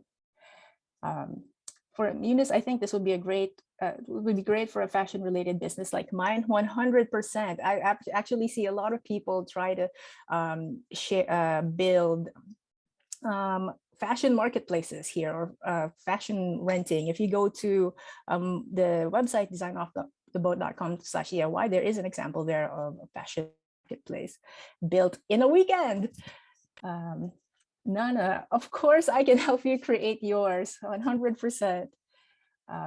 My Instagram is private, but I am on Twitter. It's Sticky Sisa, STICKYSISA at Twitter. No, twitter.com/StickySisa. I have a website about tourism in my country. I want to create a tourist-oriented APP. Does this work for me? I'm not sure what an APP is. If you could follow up on the chat, A. Rodriguez, that would be great. How do I get started with no basic knowledge of app knowledge? How do I choose the name for the app? So I see a lot of questions coming in. I'll try to get through all of them. How do I get started with basic knowledge of no code? So one, if you go on Twitter and you search #no-code, that would pull up a lot of builders. So the no code community is like really generous in sharing how they're building things without being too intimidating. If you also look up #build-in-public, which is a movement in the no code space. Let me see. It's a movement in the no code space where no code makers are very generously sharing like their process to help other people that are already that are just getting started and sharing their stories. See, this is like build in public. And that is really the best way to learn no code, just being part of a community. Choosing a name for the app might be a little trickier for me to answer, but I will love to brainstorm with you because I'm very good at rhyming things. I'm thinking about being able to, yes. Real-time video call is possible, 100%. You can embed Zoom calls into these apps as well. And there are many alternatives. What is the best tool you recommend to start with? So I actually recommend that we start with the tool that we teach in the program. It's called Glide and Softer. Softer is great. It's a woman-led startup as well. So It's very easy. You can build a database in 10 minutes. Can a no-code application be made being compatible with social networks? Yes. So if you think about no-code, it's Lego, right? What no-code works with are things we call integrations. They work with things like Zapier. So they're kind of the glue that connects your no-code app, which interfaces the information and grabs data from other platforms. I do have a LinkedIn account. You can just look up my name. Cisa Yeses. Oh, app. Sorry, because you meant app. How do you get started at a tourist-oriented app? Sorry, because like it was all caps, so I read it one letter at a time. So you can definitely create a tourist-oriented app. 100%. It's gonna be like pretty similar to how we built our heat tracking app. We can also build like restaurant finders like Uber. And can you scale with a no-code app? I am so happy someone actually asked that. So it depends what scaling means to you, right? So what is your criteria for scaling? When do you think you're going to scale and how soon? Sometimes, especially if you're an early stage founder, you're already worried about like, what if we grow so fast? Like, I promise you, there is going to be a lot of things that happen before you decide, before you have to do that. But no-code platforms have been no-code tools and platforms have been constantly improving and making their platforms more robust, because sometimes these apps become viral and then they suddenly have a rush of users, and so they've improved their databases. Like Bubble's done that like in the past year to accommodate problems of scale like that. But at the end of the day, what you do have is your database. So your no-code app, any of the no-code platforms that you use is connected to like one database. Imagine like a spreadsheet, for example, and you can just take all that data and move it into your new bigger database when you're able to afford a custom-built system, and like you've managed to, with your no-code app, get the funding for a large-scale operation. The data will always be there, and that's something you can always work with. Will the app be registered in the App Store or Google Play Store? It can be. The different platforms allow different things. Usually entry-level platforms would be web apps. So they have a URL and people just go to it and then it'll launch on their phone. But there are platforms that will publish directly to an app store. And I think for most, the fees you pay are just like the App Store fees, not to like publish on the App Store and Google Play. Yes, awesome. Can we have access to the recording? I would also like a copy of the recording. I would like to see. Did I miss any questions, or do we have any more ideas that we would like to cover? I'm curious how much time we have left. I could actually go through a few tools if that is helpful for anybody. Heroikka? We have around 7 minutes left, so I think that you can show a couple of tools if you want to. Okay, and I'll just get back on the questions if anyone has one. So for example, these are app builders. Glide is what I mentioned. So if you can it runs on a Google Sheet. So if you operate a Google Sheet, it will help you make this process much, much easier. There are also drag and drop builders called like Adalo. And we've built prototypes of this for a company that I work with here on called Needs List. It's a humanitarian aid platform. And we use this to test our prototypes in Uganda, in Venezuela, and South Sudan. So it really improves like my job as well as a product designer. And I mentioned Bubble earlier. And then you need databases for your information to live somewhere, the information you collect and the information it displays. So you have Airtable, which is Google Sheets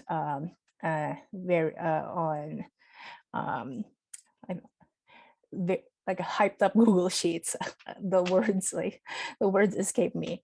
And there's also no code artificial intelligence. MetaRanks it has used to be a no code tool, and they've done a pivot, but then there are things that let you do no code data science like Guyana, obviously AI. It can help you build chatbots too.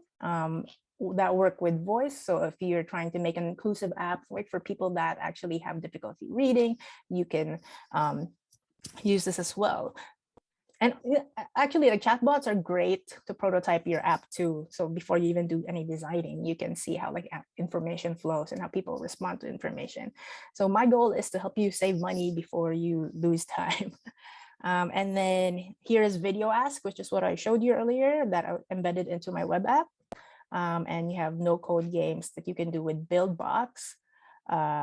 And of course, you can add like build membership networks like Mighty Network. Circle is pretty common, but you can also use things like MemberStack to have login and like more detailed, more controlled login and like different profiles for your members. And once again, these are integrations like Zapier that hold the web of things that you're going to connect together. And if you want to see what automations you can do with no code as well, you can check out this book called Maker Minions, which really just helps you optimize the time that you have. So you're getting rid of a lot of busy work with the same way no code is built. Yeah, that's it. I hope the tools weren't too overwhelming. That's why I wanted to get through the questions first, so we're not like too information overloaded. But if there aren't any questions left, I'm going to say my goodbyes. Once again, I'm Cecil Yeses. You can find me on LinkedIn or Twitter at Sticky Sisa, and I'll be happy to help you break into the world of no code. Sisa, I was wondering, since it's that your workshop is being quite in demand. I was wondering, maybe I'll let it out there, you know, and you let me know if it would be possible or not. Maybe we can organize another workshop and share it with our network, and maybe they can join us another time, and you can help them out. What do you think? Definitely, you know, like as you can tell, like I had 25 minutes and I wanted to just like give, you know, all this information, but yeah, we can talk about it, and we'll see what we can do for the community. I'd love to meet everybody. Awesome. And the last thing that I wanted to ask you, you keep saying that since you participated last year in our summit, it has changed a little bit your life and everything that you're doing. So please, can you tell our community what happened? Oh, definitely. So I did have the 5-minute pitch just like last year. And of course, like I would go and pitch myself as a speaker to different organizations, and really having that stamp of Women Impact Summit. And of course, you know, like the nature of my business is really to help women founders. It's just made so much sense. And, you know, the influence that the summit has, you know, not just as a brand, but as a community, really, you know, I have to like persuade people a little less, because there is that credibility that being able to present at such an amazing community, you know, organized like by such amazing people, like just getting here, like I've met so many people like along the way that I would love to network with. And the B2B sessions, I've really met a lot of, you know, not just potential clients, but potential like partners to work with as well. So really take advantage of those sessions when you get the chance. Great, thank you so much. So I guess that we will be in touch. Thank you so much for this presentation. It gives us hope that we can still have something digital. Actually, this workshop, it was extremely important for us because, as you know, the summit this year is based in 3 pillars. One is funding, one is digital transformation, which is this workshop is part of it, and of course, workforce. And that's the next panel that actually we have. And Sisa, the only thing I can say is thank you so much for joining us and for sharing your expertise. And we'll be in touch. And I promise that we will share with the community all the information. Okay. Thank you so much. Maybe next year the summit will be on an app. You never know. We'll work on that. So next, we have a great panel. Actually, I'm really excited to listen to all of them. The name of the panel, actually the topic of the panel is Women in the Workforce and Programs Supporting Our Entrepreneurial Efforts. We truly believe that if we have companies and initiatives actually supporting more women entrepreneurs, we know that this women entrepreneur will end up hiring more women as well. Hey, Beba, how are you, Laura? Hi. So great to see you. So on this panel, we have Laura de la Fuente, Global Director of Workplace Experience at HP, Josel de Ocampo Gautam, Chief of Staff at LinkedIn, Jennifer LeBlanc, founder at Changing Tides Movement, and Beba Siga, Strategic Initiatives Director at Wonder Woman Tech. How are you today? Doing great. Maybe we can ask the others to turn on their camera at this point.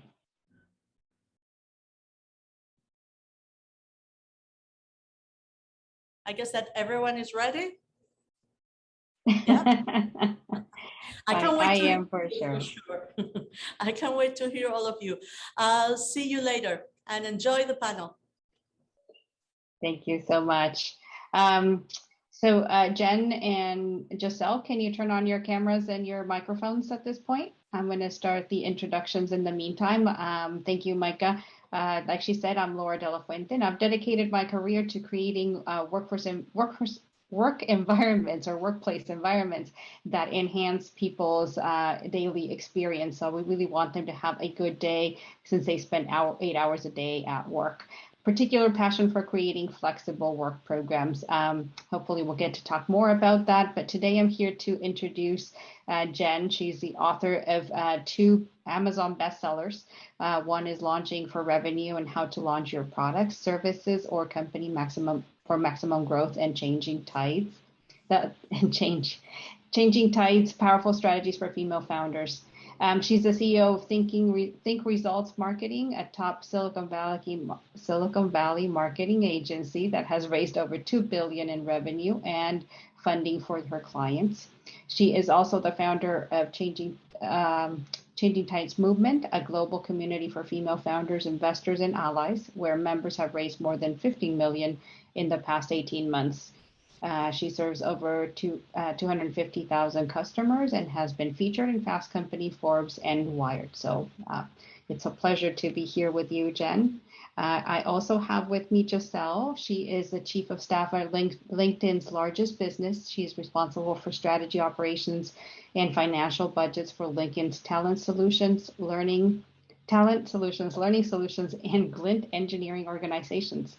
Prior to LinkedIn, she co-founded and scaled an innovation incubator and actively managed a portfolio of investments globally for 12 billion businesses for PricewaterhouseCoopers. She spent years in management consulting and advising Fortune 100 executives in growth strategy and M&As.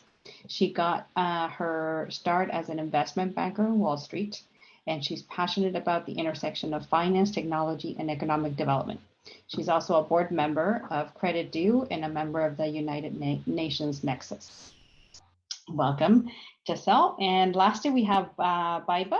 After nearly a decade in corporate world, working with some of the biggest names in the industry and talent and global talent acquisition, HR, digital, and sustainability initiatives, Baiba has decided to make a career move and is now a proud entrepreneur, diversity, equity, and inclusion advocate, and also a certified executive coach. Baiba also serves on the Wonder Woman Tech leadership team as a strategic initiatives director, and she adds value by bringing her knowledge to the corporate world, as well as her experience in HR and diversity and inclusion, to building strategic initiatives and sustainable programs that create global impact. Amazing women here with me, so thank you so much for joining this panel. And today we want to talk about what has been changing in this world recently, what was already going to change, and how the world has changed in the past 18 months, and something that we're calling the reshuffle or the Great Resignation, and all these changes. Viva, can you help us talk a little bit about that? I'm sure everybody will want to join in, but let's start with you. Thank you. And first of all, thank you for the kind introduction. It is wonderful to be here today and to have this conversation with all of you amazing trailblazers. Really privileged to be in this space with you. And Laura, thank you for the question. I think all the crises that we have been through over the past 2 years have certainly come with a lot of loss, grief, anger, frustration, but equally have come with a level of change, level of activity, and if anything, at least hope for the future. Overall, I find the past 2 years absolutely fascinating from human behavior point of view. And the great shuffle, as you called it, is one of the many manifestations of it. Some call it the Great Resignation, which is how it started. And actually, I think that it may have been the CEO of LinkedIn. He was one of the first ones to talk about it in the sense of Great Reshuffle. But I'm sure Giselle is going to correct me if I'm wrong on this. But in basic terms, the Great Resignation is this phenomenon that we have witnessed during the pandemic, which culminated in the US this year, July, where millions of people left their jobs, and often without even having another job lined up. And particularly, this was led by the Gen Zers and millennials. This phenomenon is often associated with the US, but actually we see this happening on an international and global scale in places like the UK and Australia as well. And the 5 key reasons that people are quitting their jobs are lack of flexibility, discrimination, not feeling valued, insufficient benefits, or employee well-being that is not being appropriately supported by the company. So in a way, it has been, for one of the better words, an uprising against ignorant, tone-deaf companies with bad practices. However, we cannot talk and look at this as an isolated event. There's a lot that has contributed to it. And so I want to take you in a bit of a memory walk back to 2020. So around sort of the spring, summertime of 2020 in the UK, as an example, there were millions of people who during this time were placed on furlough and then made redundant at the end of the scheme. So we saw thousands of people losing their jobs during this time, especially in the service, travel, hospitality, leisure industries that were put on a complete standstill during this time.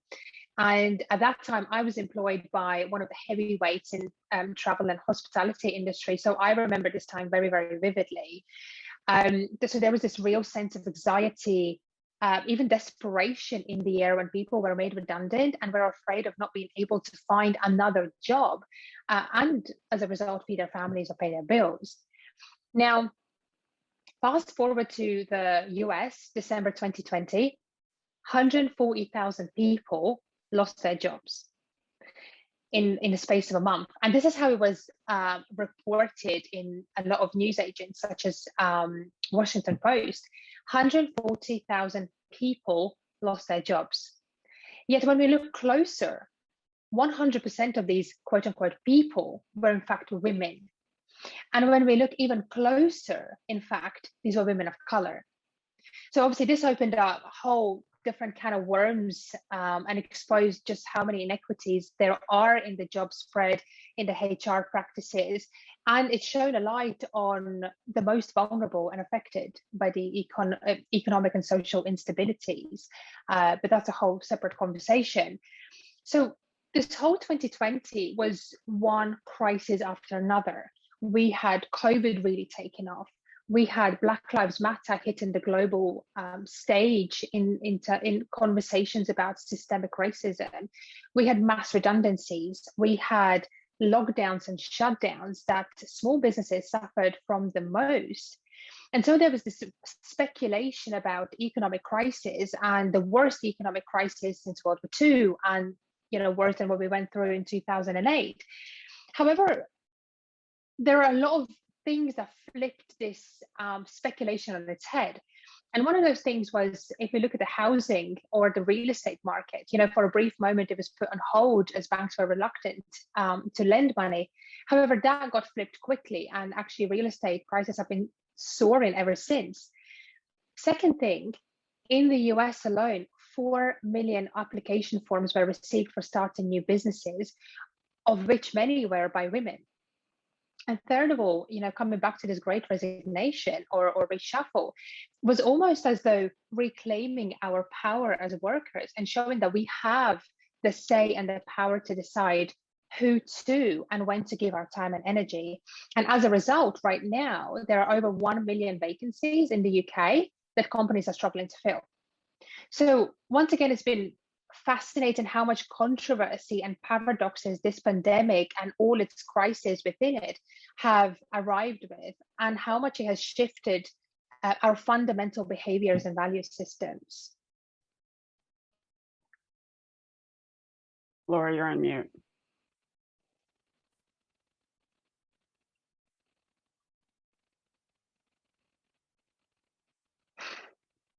Can you add to this topic? I know you had something to contribute.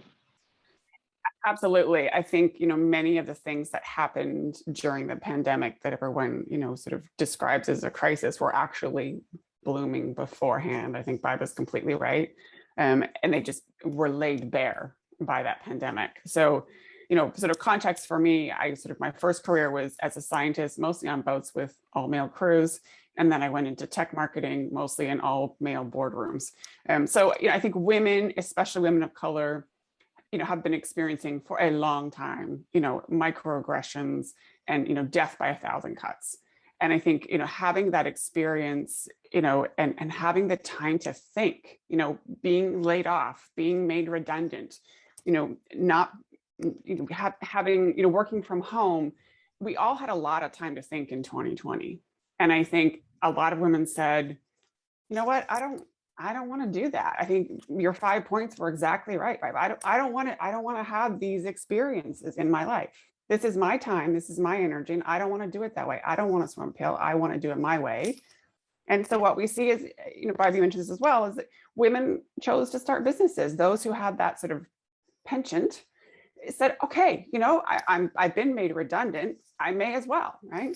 So women have been starting businesses at a phenomenal rate for a long time, but we certainly saw that during the pandemic. In the last 5 years, women have started typically, I think last year was over 1,800 businesses a day in the US alone, right? That doesn't account for globally. So that's just in the US. And then in the last 5 years, women have been opening businesses at a 21% rate compared to sort of 9% of the overall population. So they're definitely opening up more. And of those businesses, 64% of those are opened by women of color, because they're the ones who are experiencing the most difficult time in corporate, frankly. The good news is those businesses are delivering $1.9 trillion per year in GDP just to the US alone, right? So they're making a huge impact. They're employing people, they're delivering back to their community. We're seeing the same thing in our Changing Tides community. We've had a 300% growth in our membership, which serves women entrepreneurs, since the beginning of this year. They're raising money. They're serving 250,000 customers all over the world. They are making this impact because they've said, I don't know if I want to go for that, those 5 things in my workplace all the time. I want to create a world where I control how people are treated. It's that simple. That's great. Giselle, you're in LinkedIn, so you see a lot of what's happening with, the hiring in that world. Can you tell us a little bit about that? Yeah, sure. And thank you so much. It's a real pleasure to be here. And picking up on some of the points that Viva and Jen were mentioning, I think the world is entering into a talent migration that's bigger than anything that we've seen before, punctuated by some of the data points that Viva and Jen were sharing. And it's truly an unprecedented time in the moment of the history of work, where all of us are rethinking not just how we work, why we work, and where we work. And so similar to the way us as individuals and women, many of us in this summit, are thinking about what we value about our work and life, companies are also rethinking their entire working models, their values, and their culture. So it is a massive moment of change, and it is at a larger scale, given that we were all impacted by kind of one phenomenon globally, and COVID and the pandemic has no borders. And it's stressful. But I think what we're seeing is that it also inspires equal amounts of optimism and the creation of new opportunities. So I wanted to touch on kind of 3 trends that would be interesting to share with this audience. And the first one is there's a record-setting number of open jobs. To Viva's point before, there's great migration and reshuffling. And in LinkedIn's global data, we saw that job transitions are up 50% year over year. And so as more candidates are making choices and making important choices about life and work, we're seeing this kind of trend across the board in terms of folks in attrition as well as hiring. I think the second point trend that I'd like to share is remote work is becoming more prevalent.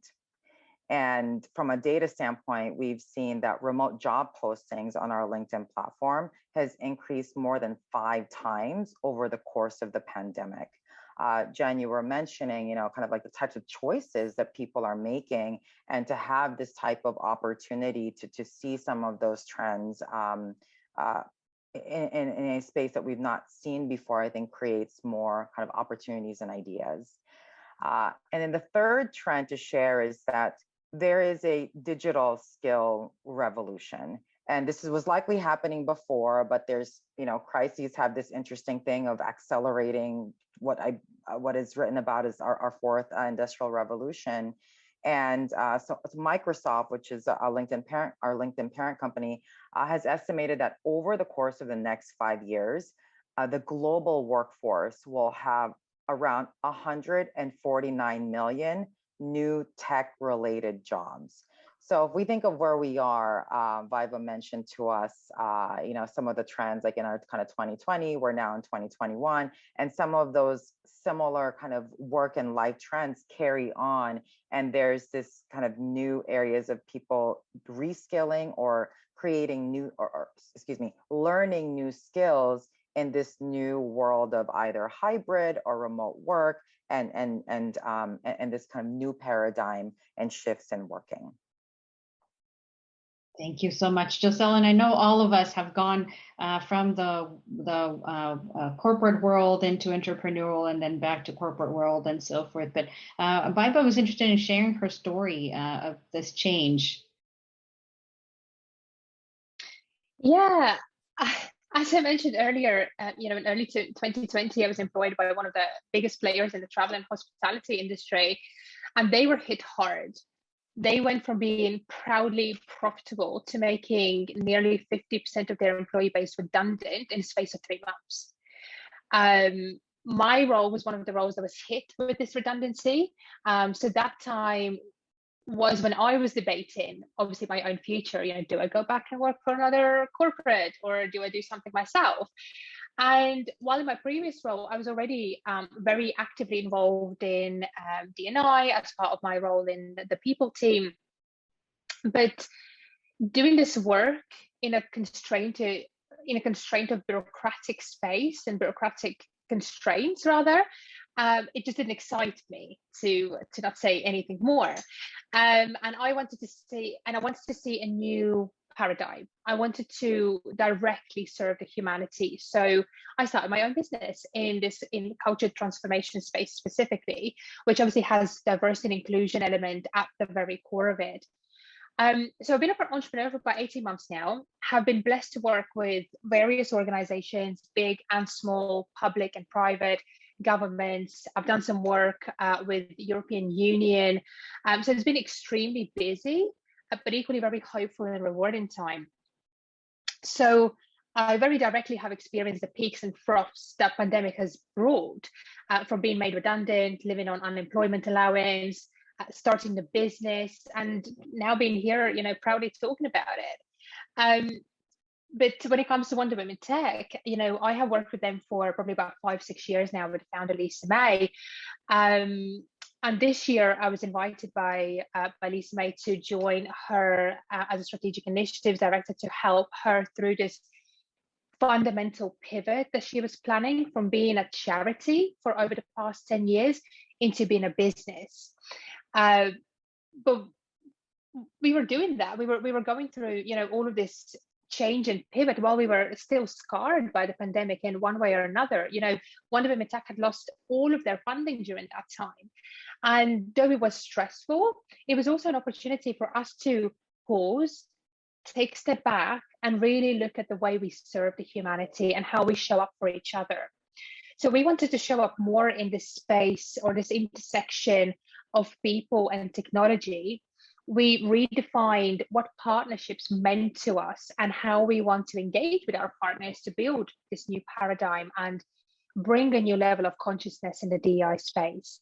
So some of the things that we are currently building that will soon be available for everyone, including our online community of professionals in the STEAM industry and advocates in the D&I space, entrepreneurs, and our corporate partners. So things like webinars, masterclasses, mentorship program. We've got STEAM job board, coaching services for executives, and beautiful global events.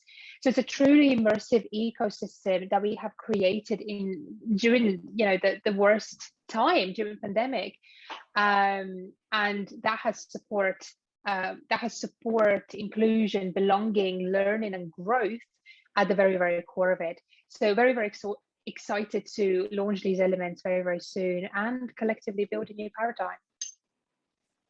That's very inspiring, and it really shows how women support women, and that's more of the topics that Jen, can you tell us more about resources and ways that women can continue to be entrepreneurs? Absolutely. And I saw a comment in the chat here saying they're listening to the stories of women changing their careers and responding to the pandemic, and it's inspiring them, and women are strong. And I'm like, yes, I love that. We are. Yeah. It's so true. I mean, we are built to weather crises. That's what we are built for biologically. That's my first training as a scientist, as a biologist. So definitely there is lots of research that shows that women do tend to hire more women. A study that was done from, I believe it was Inc. and Fast Company, they surveyed female entrepreneurs, and their rate of hiring of women was 66%. That compares to 44.7% sort of on the S&P average. And then if you look at tech companies, which is sort of my world, Silicon Valley, very bro culture, 36% of employees are female. So, whereas women who are leading the pack for hiring, it's 66. So that's, nearly double what you see in a tech company. So definitely there's plenty of evidence that women do hire more women. The researchers, formulated that it's likely that we have, by definition, more diverse networks. So we are more likely to pull in more diverse candidates. And also, to your point, that we are often involved in DE&I efforts or have been at the other end of not having DE&I efforts. So we are very aware of that when we are hiring. I could tell stories all day long about that, but I definitely think that there is a sort of a knowing that comes when you've been through the trenches a little bit as a woman. And so you're much more careful about how you're checking your own biases when you're looking at candidates. And there are so many great resources for female entrepreneurs. So I'm going to pop a link in the chat, but because we have a resources page on Changing Tides Movement, because they're constantly cropping up new ones. But Heroikka is obviously a great organization. There's also a couple of great groups on Facebook. There's Female Founder Community, which is like over 10,000 female founders. It's a great group to join. There's Female Founders Unite, also a fantastic group. Google has a great group for female founders as well. So there's like Google Launchpad, but it's for female founders. And then I, of course, recommend Changing Tides Movement. And I'm just going to pop this link into the chat because there's so many more. So I just want to give people that link if they're looking for resources for entrepreneurs, check them out here. And if you see things that we should have on this list, we're constantly updating it, please let me know, and I'm happy to do that. So I just popped that in the chat window. But there's definitely resources, and I think it's so important that I honestly believe that our competitive advantage as women is our ability to build community. And so we need to be connecting with each other, supporting each other. I emphasize this all the time in Changing Tides. And like, it's great to like somebody's post. I'd really prefer it if you just hire them. Put money in their pocket. Always. You know, there's a challenge going around right now saying just take one of your service providers in your life, whether it's business or professional, and change it to be a female service provider. I did that 10 years ago, and I'm telling you, my service levels skyrocketed. When I did that, I changed everybody, my lawyers, my bookkeepers, my accountants, everybody to female providers.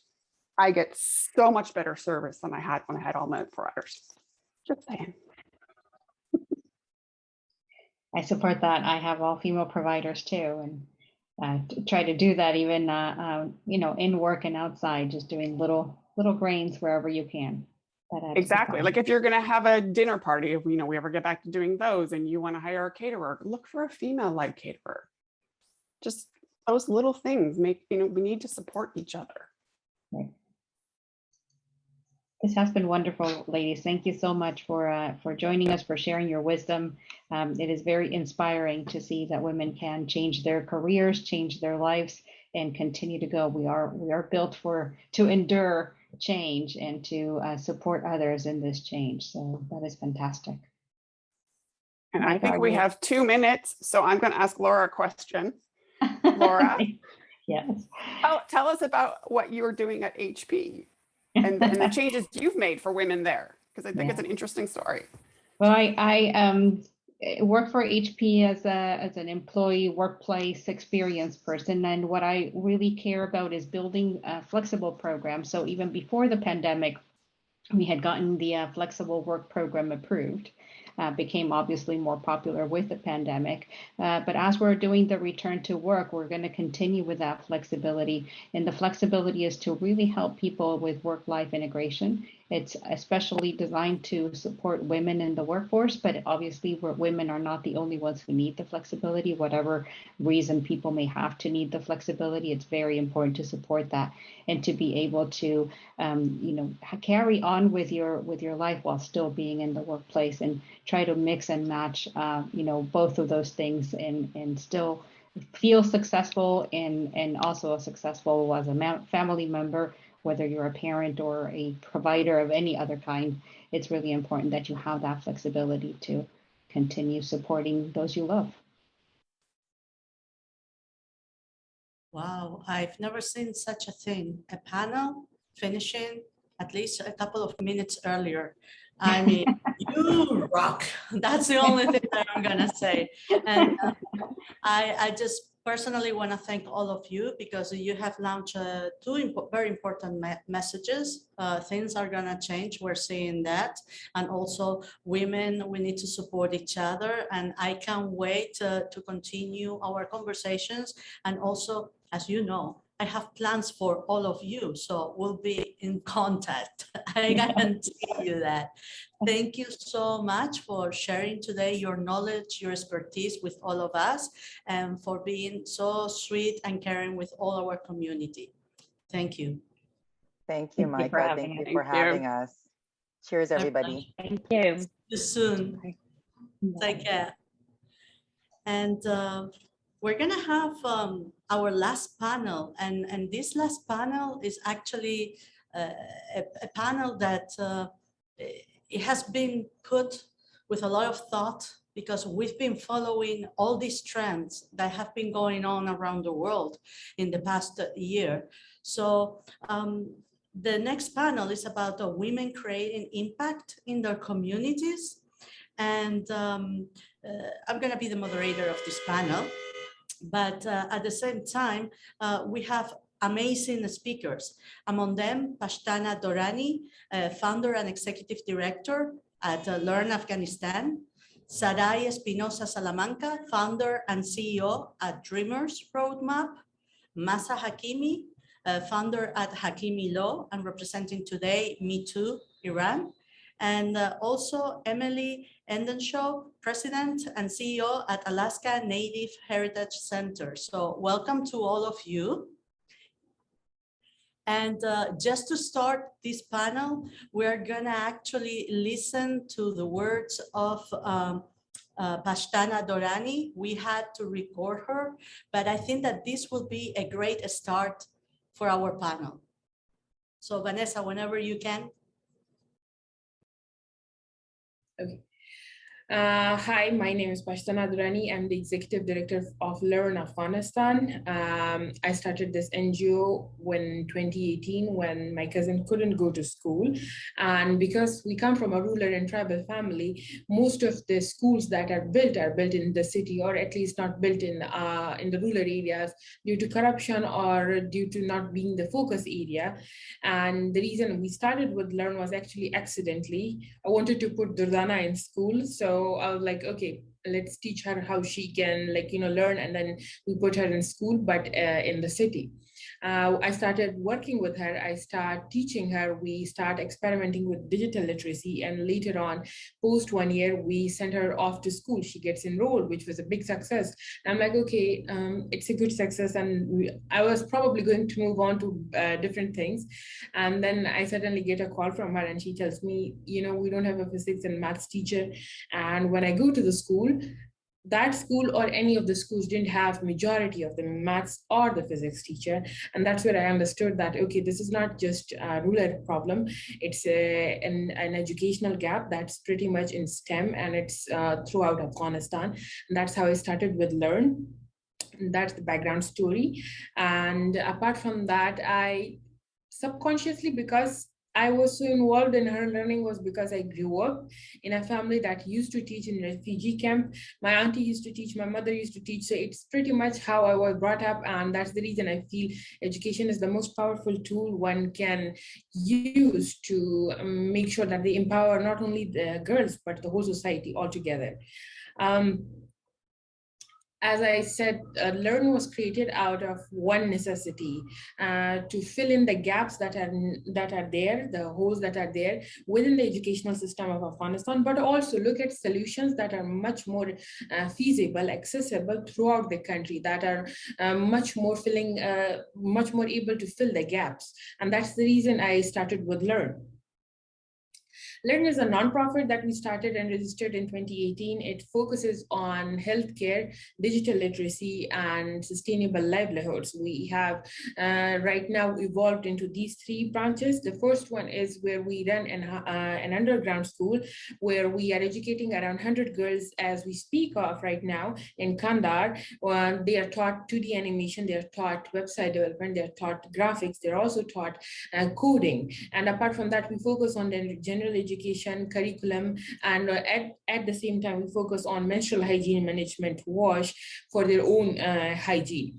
Apart from that, the second thing that we focus on is focusing on healthcare. Right now, Afghanistan is going through crisis. And because of that, I feel like it's very important that we reach out to the people who cannot reach out to bigger NGOs, to bigger outlets. And somehow there's always a gap within Afghanistan. We see all this aid coming to Afghanistan. We see all this funding coming to Afghanistan, but it never reaches people. With the aid that came to Afghanistan, we could have built Afghanistan 3 times, but it wasn't built for the same reason, because the bigger organizations always take 1/3 of that.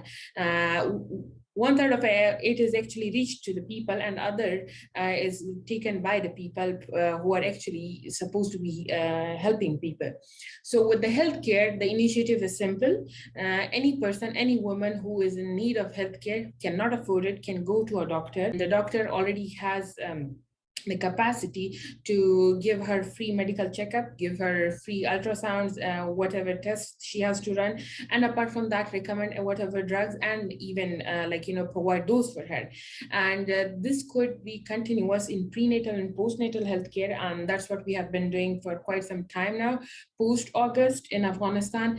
And that's the healthcare section. The reason we are focusing on it, because a lot of rural people cannot access bigger organization or don't know how to communicate with them. The third thing is sustaining livelihoods. Right now, we are at a state of crisis. Humanitarian crises are on verge. Women are not allowed to work. We're looking at solutions that are going to focus on smart solutions. For example, women who used to sell carpets outside of Afghanistan or within the bazaars are right now we are helping them establish online shops. Apart from that, we are giving them a seed money to start building their own companies from their own homes, from their own safety of their own homes. homes. Apart from that, we are helping them with greenhouses. So it depends on which sector we work on, but overall, the focus is always on young girls, young women, and especially women in Afghanistan who come from lower economic backgrounds and who wouldn't otherwise be able to access educational, healthcare, or livelihoods opportunities. And that's what Learn is. International community who probably will be watching this, for once, we need to make sure that Afghanistan doesn't become a humanitarian crisis, but also at the same time a humanitarian business. We have seen over the course of years that Yemen, Syria, Myanmar, and even other countries that are not on that list have become humanitarian businesses where all these bigger organizations take a lot of money and go to all these places and do nothing about it. All they could do is provide them with one backpack when they're teaching, one packet of flour when they're providing food, and apart from that, one checkup with a Panadol, and that's it. But people have to have a long-term plan. People have to have a long-term investment in their own countries. People have to have solutions that work for them. And the best thing for that would be for international communities for once to believe in Afghans, believe in people who work with communities. Most importantly, the fact that the way we are approaching things, we know that's the right solution, and believe in that, invest in that, because that's a long-term solution. My family stays there. I have to go back there someday, hopefully. And for international organizations, it's just a career move. So for us, it's a homeland. Let us handle it, but also handle it with something that's for living people, not just something that will take up the headlines of news agencies and end up doing nothing. Afghanistan needs our action, but also a reality check where we actually talk about things, where we actually work on things, and not just address them with one packet of flour or one backpack. And that's it. Wow. Thank you, Pashtana Dorani, for your words and actually giving us a good summary of the situation and where you're living. And thanks for your work with Afghanistan, Learn Afghanistan.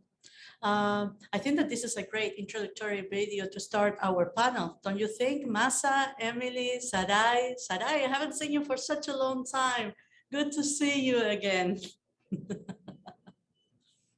You all can unmute your mics. Great to see you too. Thank you for having us. Oh, my pleasure. Hi, how are you? The funny thing about this group of women is that I know two of them quite well. And Emily, I think that we're welcoming you to the family. So I was wondering if you can share, since we don't have too much time, but I definitely want women that are from all over the world at least listening a little bit about your story. So Sarai, do you want to start with it? Sure. Yeah, thank you so much. Hello, women around the world. Thank you for having me here. I'm so excited to be here with y'all. And thank you, Micah, for thinking of us and thinking of me in particular to come and share my story and giving us time to do that. So with that, I'll share a little bit about my story and what I do. I was born in Lázaro Cárdenas, Michoacán, Mexico, and I immigrated to the United States when I was 4 years old. And I came to this country, with my family at a young age, early enough to where I was able to adapt into the culture fairly easy, very different for when you immigrate at an older age.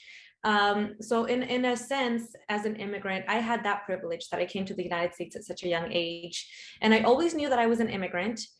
And everything for me kind of changed my junior year of high school. When I applied for financial aid, I was a very nerdy kid. I loved school, walked to school every day with my mom, picked flowers for my teacher. I was a teacher's pet. I loved it.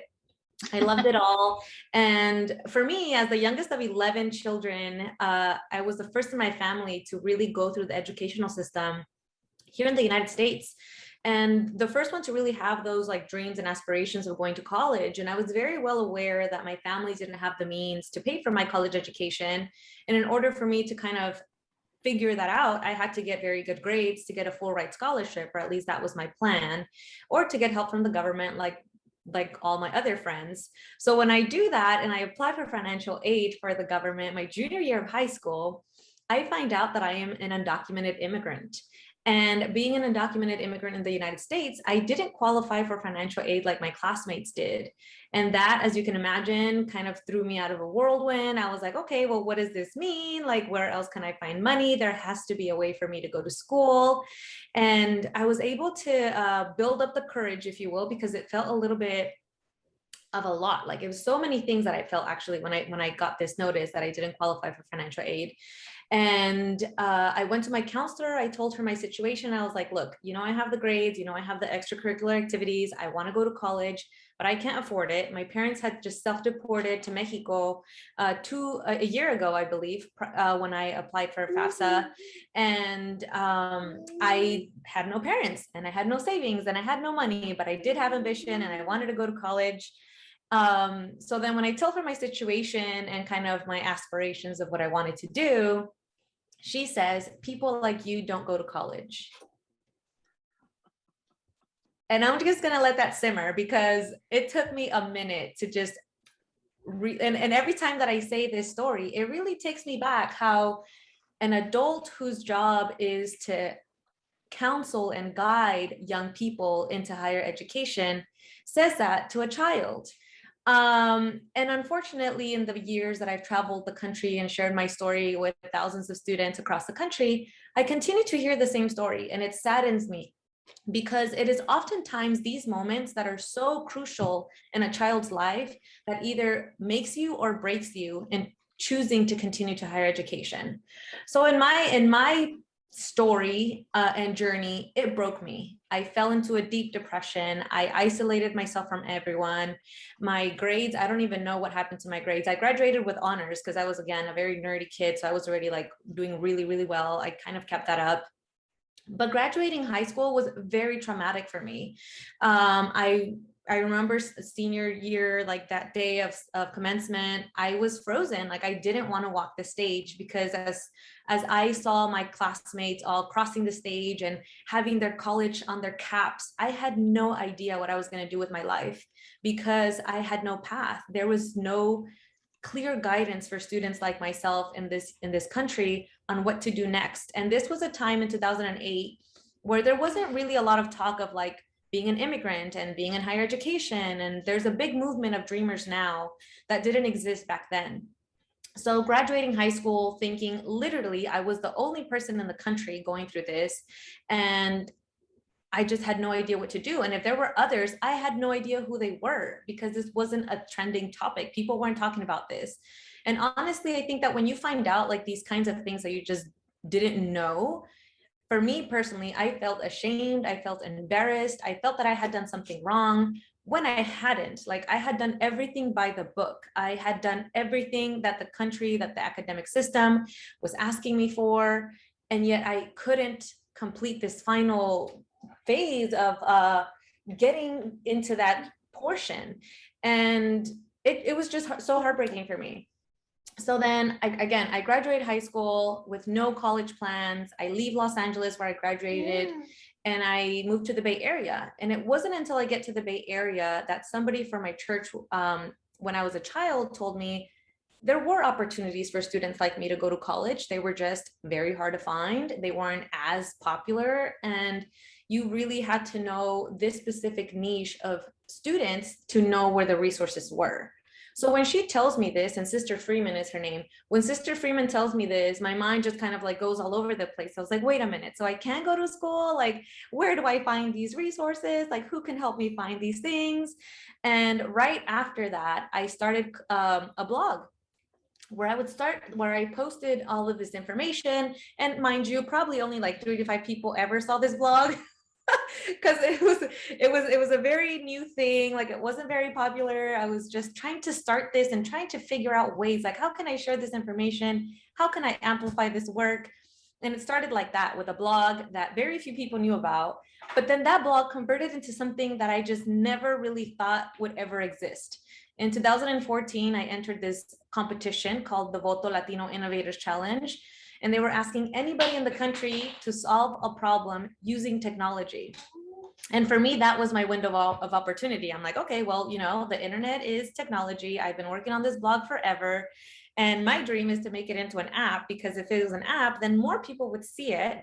And hopefully students across the country would find this some way, somehow, and have hope. And that was the goal of my app, right? I went to this competition, made it to the top 6 in the country, was the super lowest tech pitch, I'm sure, because I used Word and I used the phone and I put little shapes on top of it. I'm like, look, this is how the app is gonna look. And then they asked me, where are you gonna get the money? And I was like, well, you're gonna give it to me.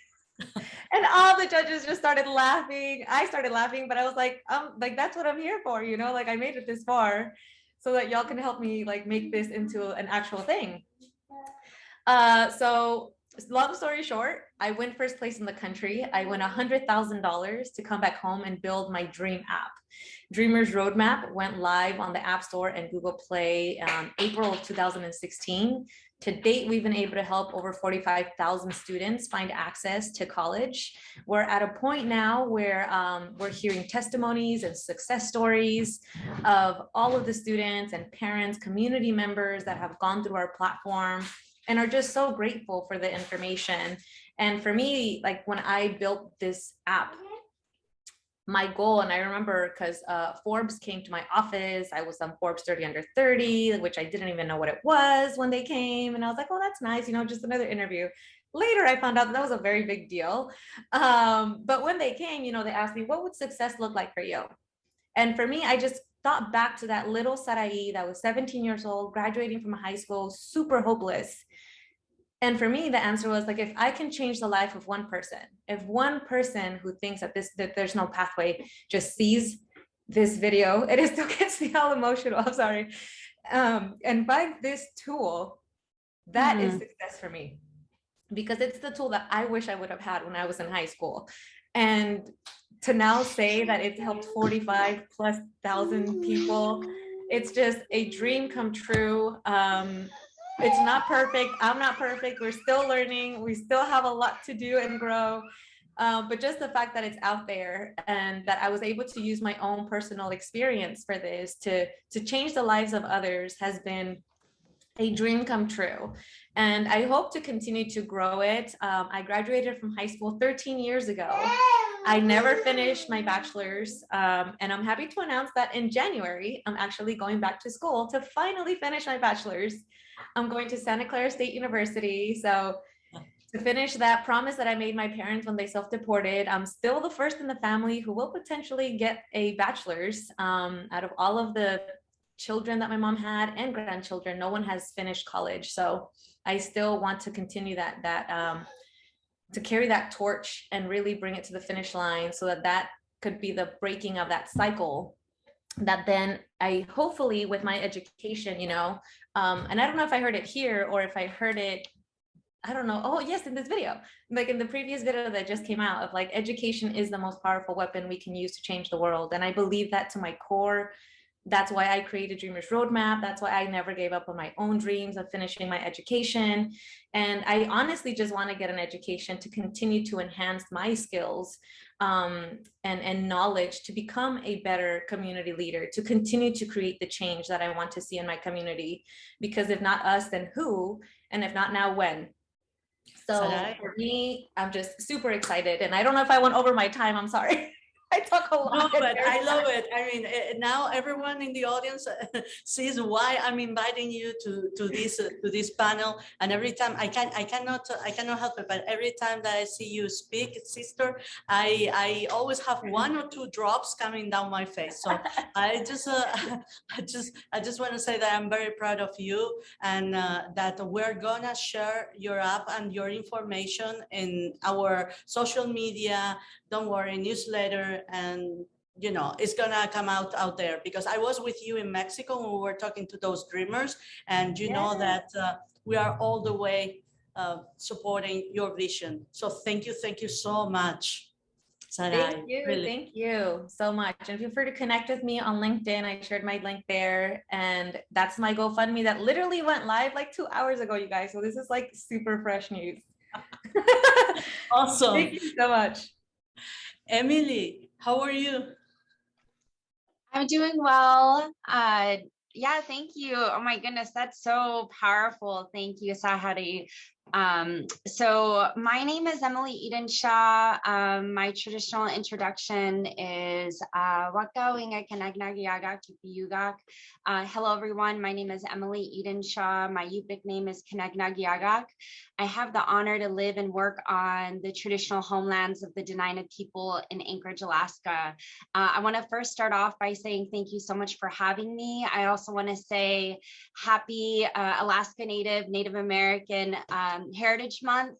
And so I'm really honored to be part of this panel. I also want to just lift up all of our veterans. Tomorrow's Veterans Day and our families. And thank you to all of those who have served our country. A little bit about me, like I shared, I am Yupik and Inupiaq. I'm a mother, I'm an auntie. My mother is native from a little village way up north, but my father is from South Texas.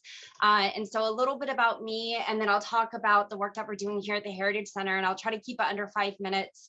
I was born in Alaska, but I was raised 5 minutes, close to 10 minutes from the Texas-Mexico border. And so growing up, I didn't really have that connection of, and in fact, I didn't even know I was Alaska Native until I was about 5 years old. And so my mother sat me down and I thought I was Hispanic. I was immersed in this beautiful, rich culture. And my mom told me the story of her being part of a forced adoption and growing up in Texas, thinking, my story is unique.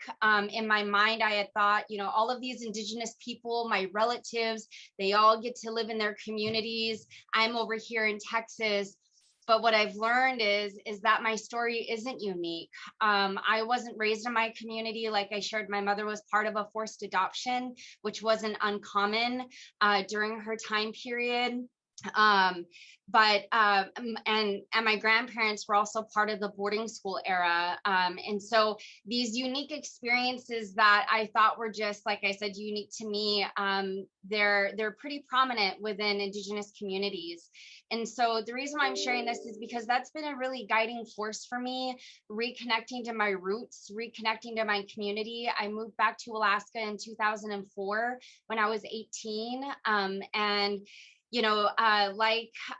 Like what was shared, I was really passionate about education. I wanted to learn more about my roots, about my community. But unfortunately, right when I moved back, well, fortunately and unfortunately, I wound up getting married and we had our first daughter. But then my husband was killed in an accident. He was killed along the Steese Highway in a motorcycle accident. And so my plans to really pursue my higher education really took, kind of were at rest just because of all of the trauma that was going on in my life. But the reason why I'm sharing this is because it was really in that moment when I was at a crossroads in my life. I can really either go back to Texas, continue to search, who I am as a Native woman, really take advantage of the services that are out there for me, or I could throw myself into education. And I chose the latter. And I was the single mom at, bringing my baby to the library. I was the single mom bringing my kids at that time. Right before my husband passed away, we had adopted my little sister. And so I would bring my kids with me to the library. And it was really through just that relentless determination that I wanted something better for my kids. I was able to finish my bachelor's, then I went on and got my master's, and I'm really proud to share with everyone I'm a 4th year PhD student studying the boarding school era. And something I didn't know is that, although Alaska Natives make up 20% of our state's population in Alaska, there's only been one other Indigenous Native woman who has ever studied the boarding school era. And so for me, it's really heavy work, it's hard work, but as I often share, it's my heart's work and it's my motivation. I don't want my kids or my grandkids to have the same experience that I did, being disconnected, raised outside of my community, or not even knowing our history. For those of you who are on the call who are Indigenous, I'm sure many of you would agree with me. And when I say our history has been written out of school books, of textbooks, our experiences. And time again, people start internalizing that, asking why. And so, my motivation to pursue my PhD is really to make a contribution to my community through research. So we can start telling that experience, that history within our education system. So switching gears a little bit here at the Heritage Center. So I've been in my role for 2 years. I started December 2019. And then the pandemic hit March 2020. And so this is my first executive job, but I would say that, I really feel like my ancestors have been calling me to do this work. Like I shared, I was raised in Texas, and then to step into a role and at an organization that works with Alaska Natives statewide, that's not of my doing, that's of our Creator. And so I really give thanks to him. And, the motivation for doing the work that we're doing here at the Heritage Center, and kind of like my what I hope to leave when I move on here, is that, the Heritage Center is the only statewide Alaska Native organization that works with all regions, all Indigenous populations in Alaska, all languages, all art forms. And that's really important to know, especially when you look at our diversity, when you look how vast our state is. And so what I really am trying to uphold here at the Heritage Center is that we don't just serve youth and elders. We serve people who are disconnected, who are my age, who, might have been victims of the boarding school era. We serve everyone. We also serve people who have been victims of systemic racism. What a lot of people don't know, like I shared earlier, is that Indigenous people make up a large portion of our state's population. Or if you look at it nationwide, we make up about 2 to 3% of our country's population, yet we lead statistics like suicide rates, violence against women, poverty, homelessness. And so rather than continuing to admire the problem that we know that these issues are, they exist within our communities, we really are creating projects here at the Heritage Center that meet our community where they're at, no matter where they live, whether if it's in prison, whether if it's on the streets, whether if it's in their homes. We are creating programs specifically targeted and focused on women to meet them where they are at to succeed. And one example of that is Inupiphany. And so Inupiphany is a new program here at the Heritage Center. And so it's really focused on meeting and working with our women who struggle with homelessness. Many of these women are forgotten by our society. Like I shared earlier, they're victims of systemic racism. There is this underlying assumption that our life is less valued or valuable than non-Native people. And what we're trying to say here and do here at the Heritage Center is they have every right to have access to these services and programs than any other woman in Alaska and in the United States. And so we've created Inupiphany. We're working with 20 Alaska Native women, but we're really grounding our program in arts and culture. So rather than centering the program around trying to fix the issue, rather than saying, okay, we're going to try to solve homelessness, what we're saying is we're going to put the women in the middle. We're going to help them reconnect to who they are as a Native person, because what we know to be true is that for thousands of years, even today, colonialism is ever present. It's been part of our life. It's chipped away at our identity. It's not a thing of the past. And so just knowing that what we really are trying to do is connect our beautiful women, our aunties, our moms, to who they are as Native women through arts and culture. This is, and what I want to share is that this is modeled after a men's program. We've been working with Alaska Art Alliance, working with 20 Alaska Native men. We're hoping to really expand the program here in Anchorage. And so know that when we hear statistics like in certain shelters, 70 to 80% of the homeless population are Alaska Native, you have to really peel that back and look at, rather than looking at the symptom of the root cause, look at the root cause. And what is that? It's racism, it's inequity, it's injustice. And so here at the Heritage Center, although a lot of people would think we're just a cultural center, we really are creating these programs to help address the root cause, not the symptom of the root cause. And so with that, I really want to say thank you so much. Spaces like this are so important. And one thing I'll just share with everyone, you know, my mother, you know, and what's bringing me to this work, like I shared, my mother is, you know, she was Native. She was murdered last year during COVID. And so this work is very, very near and dear to my heart. And I know that spaces like this lift women up. And I want you all to know that, you know, these glass ceilings, these Western glass ceilings are to be broken by us. We have inherited a narrative that we can only be a good mom or only a good student or only a good working professional. And what I challenge each and every one of you to do is to look at that Western, that Western perception and that narrative, and you write your own story. You have the tools within your toolbox. You have, you know, spaces like this, women, you know, who are on this panel who can speak from a place of love and a place of, you know, encouragement and saying, you can do it. The world needs to hear you. Go out there and do it. And please, please, please reach out to the Heritage Center. And thank you again for allowing me to share my story. What an elder once told me is that the closest distance between two people is a story. So thank you. I honor you all, and I'm happy to answer any questions. Thank you, Emily. Masa, I'm giving you the other 5 minutes that we have left. And later, if we go fast enough, I just wanna let you all make an ask to the global community, okay? But Masa, please, they're all yours. First of all, thank you for having me. And it's an honor to go right after these fabulous women who are doing incredible work. So thank you for being and just doing what you're doing. I honor you both and everybody else on this panel and on this event altogether. So Me Too, I'm here to talk about Me Too. I wanted to start off by saying that I always get asked, what is Me Too?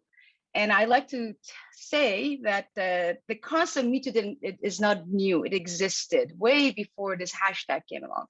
But what happened with this hashtag is that it created an online movement where it gave a centralized platform for all of us globally to have a community in which we gave voices to women's experiences and stories and giving them life and personalize them. So to Me Too is an intersectional, transnational social justice movement. And with that, I like to introduce myself using my social location. So I'm an Iranian lesbian immigrant who lives in San Francisco. I'm a lawyer, an activist, a life partner, a daughter, and a proud feminist. I currently serve on the board of the Castro LGBTQ Cultural District, and I also serve as an advisor to the Equity Council for the City of San Francisco. I had the privilege of coming out in the 90s, in my 20s, in San Francisco, where it was right after the AIDS epidemic, and it was the start of a new era for the LGBTQ right movements as a collective social movement, in which a minority community, we were learning to come out and claim our pride, no matter who we were. So as part of that, I was part of the founding members of the first organized Iranian lesbian group actually globally, called Hashra, which was formed in 1994. And we dedicated our life to educating the Iranian community about our life and our existence, and basically normalizing us and making it personal. Because this is the only way we break the concept of otherness. And so this was the beginning of my social justice activism. I learned very quickly within being a minority within a minority immigrant in diaspora, that if you don't tell your story and you just don't share, you're not heard, you're not seen, and you will stay the other. So fast forward to 2021, I got involved in the Me Too of Iran in just the last year, actually as of the April of this last year. there was a claim made against a very well-known Iranian musician who lives in US right after allegations were made against a very famous Iranian painter who is a well-known in international art world, and it even made it to the front page of New York Times. This was basically the moment where the Iranian Me Too became a transnational movement. And as I started listening to the community and the responses both here and in Iran, I immediately realized that there's a disconnect when we talk about these sexual harassment cases, about what sexual harassment means. And the most public and most understood attitude was that sexual harassment was limited to rape and sexual assault. So of course, being in the US, the fallback has always been, we're in America and you can just sue and get your right. But being a lawyer and an activist in this world that I live in, I immediately recognized that there's a lack within both outside of the Iranian community, but specifically in the Iranian community, about what it means, the sexual harassment means. And that there are many ways for victims to be a victim of a sexual harassment without any physical contact, which means the criminal system in the US has failed and is not reliable to protect the victims' rights. So immediately I started working in collaboration with other Iranian women activists who had experienced the social justice movement outside of Iran. And we used our intersectional, transnational collaboration for the Iranian Me Too movement through local activists worldwide, and was able to transfer the common issues to the collective Me Too movement, both in Iran and in diaspora, creating what we consider a transnational women's movement today. This is where I was able to use my learned experience from the social justice, the movement in the 1990s for the LGBTQ, and approach the current Me Too movement in Iran as a collective body activism. As far as your question about the international community, because this, when we talk about Iran and Me Too, there's always a lot of misunderstandings and misconceptions about what this means. First of all, there is no one intersectional social justice movement. We all carry multiple identities. And I am personally, as I mentioned, as an Iranian lesbian immigrant, I was able to bring my experiences to the current Me Too movement. And that's my contribution personally and my commitment. I think the international community can help by looking at this movement, not just as an Iranian Me Too movement, but rather as a part of, again, an intersectional social justice movement, which we all can collaborate and use each other's experiences while understanding where we draw the lines as allies versus the local activists. To me, the ultimate objective is to change a collective global social consciousness where we're able to move the conversation around sexual assault from the harasser's intent to the victim's experience, which is really the flaw in the legal system that we have right now. And in order to do that, we have to change and shift the social attitude and consciousness, in which by then we can work on evolving the laws in which we can change how do we deal with these situations and so forth. So they're all very connected. Thank you for your time. I think I was 5 minutes, so I'm trying to. Awesome. Just a final thought that maybe you want to share, Sarai, Emily, and Masa as well, although you just did, but just in case you want to reinforce anything else. I'm just going to give you a couple of minutes more altogether, just to, if you have an ask to the community, institutions, or anyone that just dropped by in and says, what's going on here? What would you tell them? Sarai, Emily, Masa? The international community. Yep. For me, living all of this, I will encourage people to have a little more compassion as you listen to the stories and hear the story, hear the victims.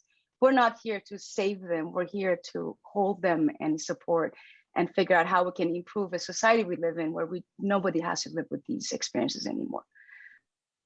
So compassion is what I ask from the community. Thank you, Masa. Sarai, Emily?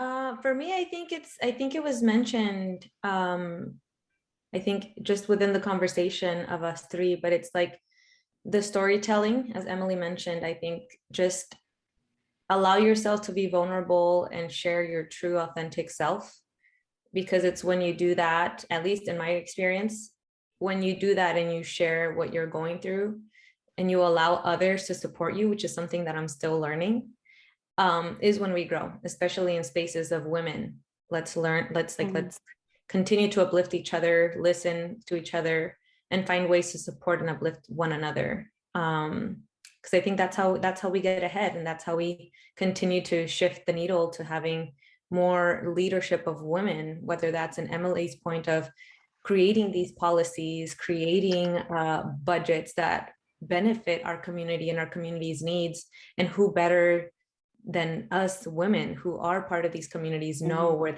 this money needs to go. So I think the other one is just be very conscious of your power if you have the power to vote, and vote for the leaders who will invest in the communities and the things that our communities need. Thank you, Sarai. Emily, any final thoughts?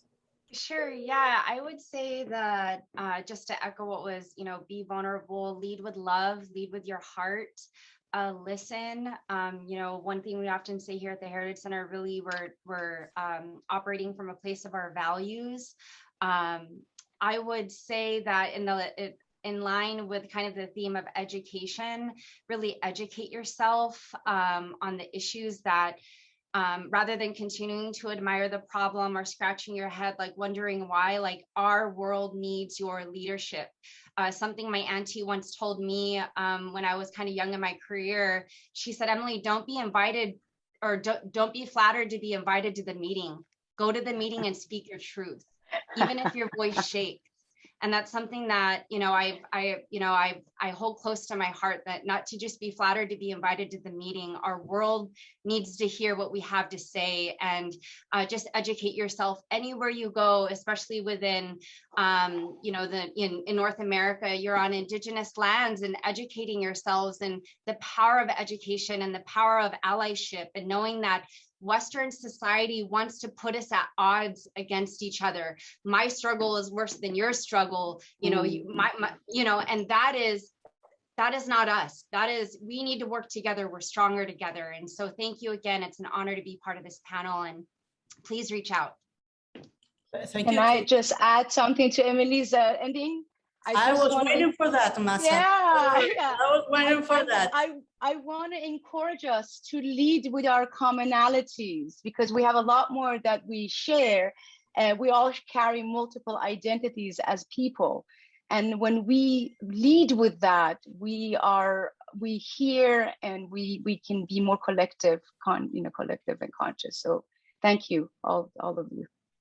No, thank you to all of you. And I must confess that I have a really soft spot for this panel, because lately, even though we are very focused on entrepreneurship and of course economic development, and especially how it's affecting to women, there are still many people around the world that they think that all the issues that you are a face of are not affecting us to actually get the economic development. And no, that's not true. And we know that because we live that in our skin every single day. So thank you so much for telling your stories, for the work that you're doing, and also for being an inspiration, because sometimes when I'm trying to put together all this big summit and pulling my hair, I look at all of you and many of the women that are here all today as attendees, and I say, I need to continue working. So thank you for inspiring me and inspiring the whole community. Thank you. You know that all of you have a really big spot in my heart. Oh, thank you. Thank you for having us. Bye. It's been an honor. Igualmente, Maika, we love you. Bye. We love you, Thank Maika. you, everyone. Bye. I love you too. And now I just want to share with all of you a few thoughts for the closing of today's day. Today we heard about the need of more women investors. And also we found out that there are certain funds led by women that are starting to pop up. We also learn about how to create your app without any code. We learn also that the newest skills are going to be demanded, especially in the tech field in the future. And also that we were able to confirm that the women hire more women. In this final panel, we learned that we need a long-term plan for sure, as Pashtana reminded us. And also Masa, Sarai, and Emily left us those words: allies, compassion, storytelling, and being vulnerable. I just want to thank everyone today that has been making this possible, again, to be with all of you. I want to thank all the work. And I have a couple of reminders. Don't forget to register your project at Heroikka. Don't forget to register for the B2Bs. And also we're going to be putting all the information in the website. And I guarantee you that we will share the information as well of Masa, Sarai, Pashtana, and Emily. And you will be able to see their stories as well in our Instagram and in our newsletter. Tomorrow is gonna be Asia and Pacific Day, and we have a different schedule because, of course, we're gonna be broadcasting and on the time that is gonna be in Asia. So just so we don't get confused, it's gonna be 11:30 a.m. to 2:30 p.m. Time of Iran, okay, and 5 p.m., 8 p.m. Seoul time in South Korea, okay? If you are confused by the timing, go to our website and you will be able to see there the correct time. And I can't wait to see you tomorrow. The only thing that I can say is thank you to our sponsors, organizers, our amazing production team, and I hope to see you next week. And please send us your comments. What do you think about our program? What we can make better? What kind of speakers you want to see next year? And we can wait to hear from you, collaborate with you, and build something better for you. Take care. Ciao.